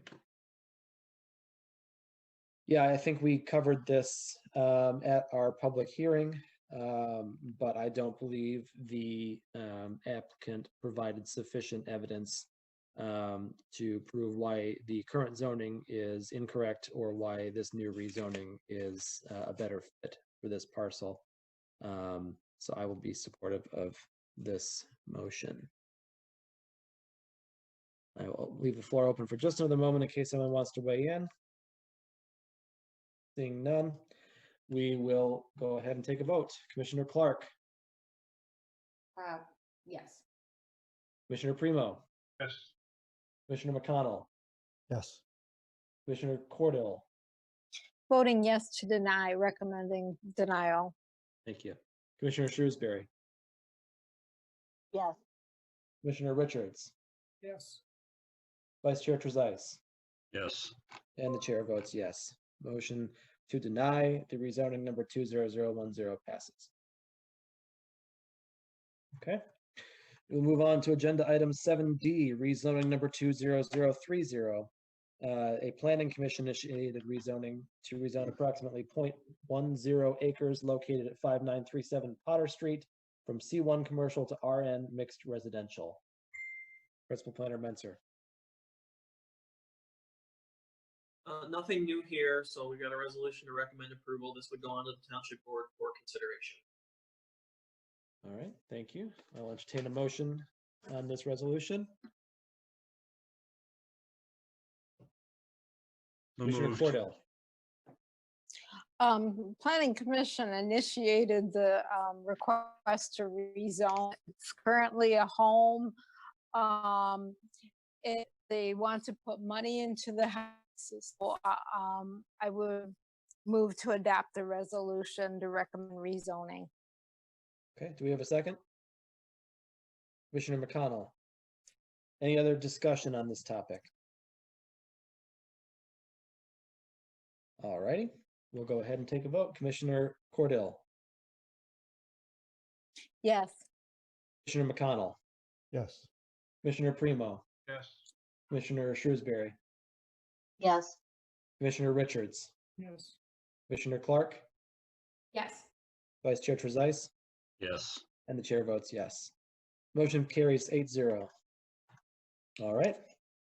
And with that, that is the end of unfinished business. We'll move on to item number 8, other business, none. Move on to item number 9A, Township Board update. Principal Planner Menser.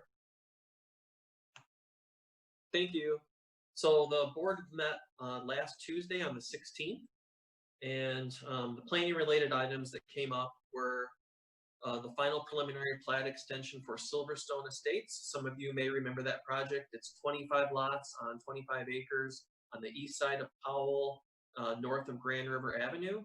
So the expiration was ticking down on that. It was granted 2 years approval 2 years ago.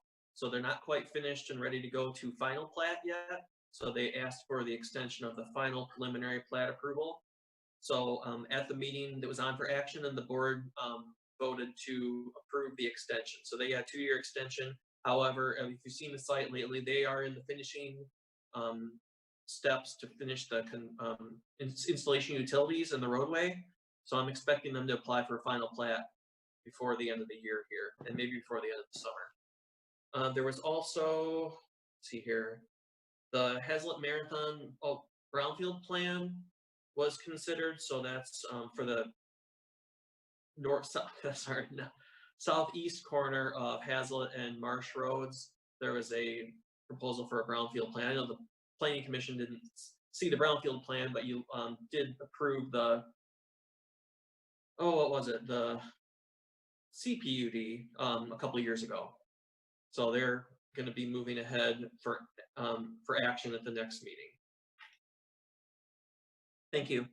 Any questions for Principal Planner Menser on that topic? I do have one, which is that at one of our work sessions, we had a gentleman join us who we thought may be filling the final seat on the Planning Commission. Do we have any sense of if or when that will be happening? I do not. Sorry. Anyone that applies for a seat on the Planning Commission, it's all forwarded to our supervisor. So I would imagine the supervisor is in the process of considering the applicants and maybe putting that on in a future agenda. Okay, thank you. All right, Commissioner Primo. I'm just wondering where we get the forms to apply for our overtime.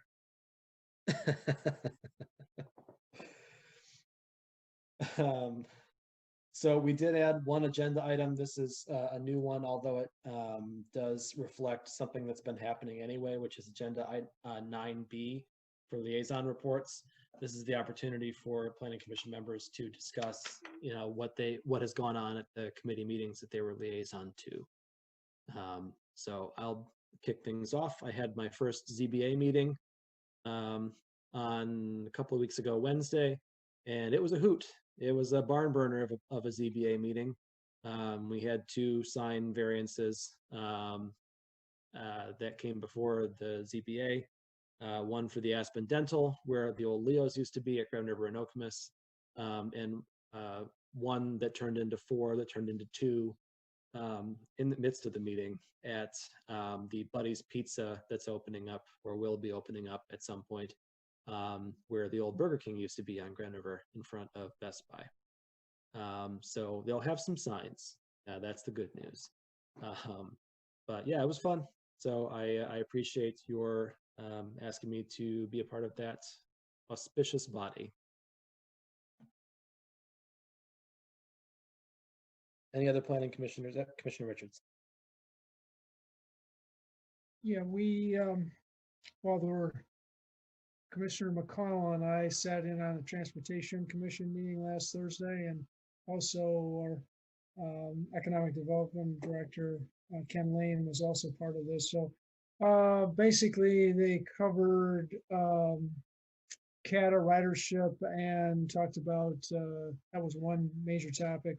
And the other was all the construction projects that are going on in road construction, that is, in the township, both this year and future years out, particularly Grand River.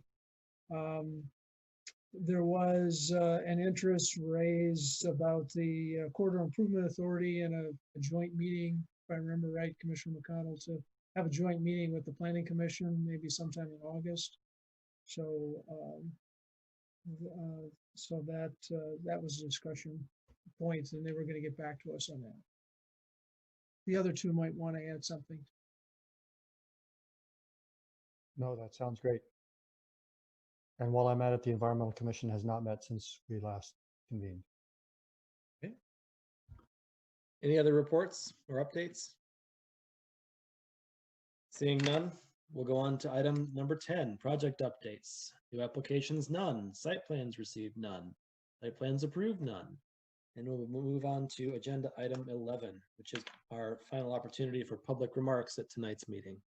I thank the public for sticking around. It's been a long one. It's been an exciting one. So if you'd like to speak, please raise your hand if you're in the Zoom meeting, or you can call us once again at 517-349-1232, and either Principal Planner Menser or Steve will get you on to speak with the Planning Commission. I see a couple of hands already. And a reminder that you are limited to 3 minutes, and please identify yourself with your name and address at the beginning of your remarks. Okay, I've got Mr. Zimmerman. You are on with the Planning Commission. Again, this is Joe Zimmerman, 4715 Mohican Lane. I guess I'm disappointed in the NDOT decision. Comments made by the board earlier addressing topic 20040, stated that it didn't reflect the usage for what RR is for. And what I'm seeing with the topic that I am interested in is that's exactly what happened. It's not really addressing what RR is for.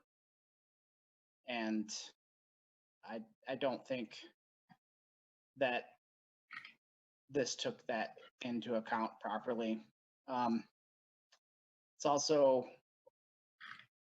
definitely disheartening to see that in the interest of time, you couldn't take another look at doing a survey to see what is going to be affected. From our point of view, we definitely aren't being served properly by the Drain Commission, and decisions being made are affecting us. And we've got to fight at every point because we don't want to be underwater. On that note, I guess I'd like to suggest that maybe in the future you could consider not granting special permits when rezoning would be more appropriate. That's all I have. Thanks. Thank you very much.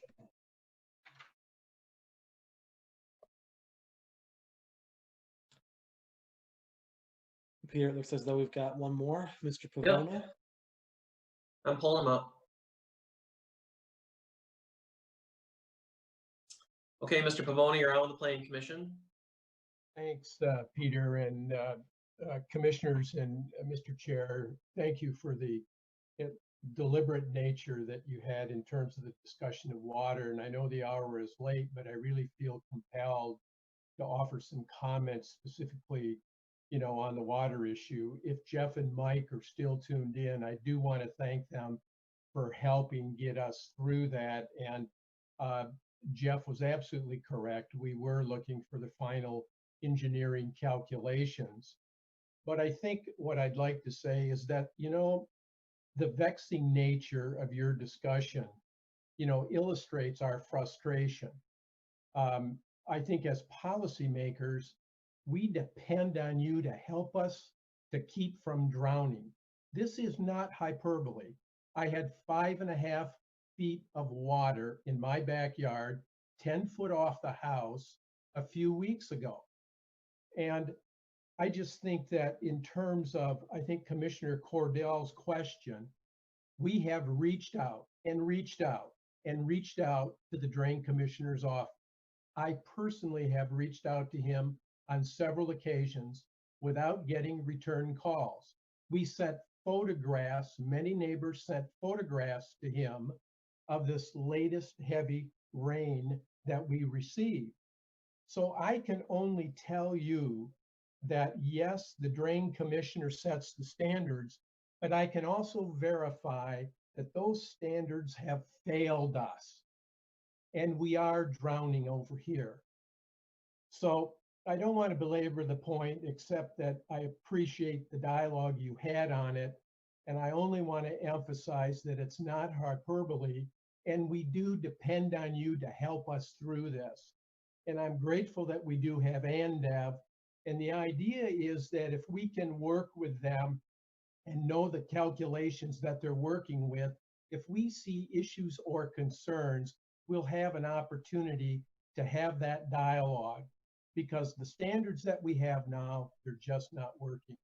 So again, thank you for the deliberate nature that you considered this particular item with, and I'll sign off for now and appreciate your patience.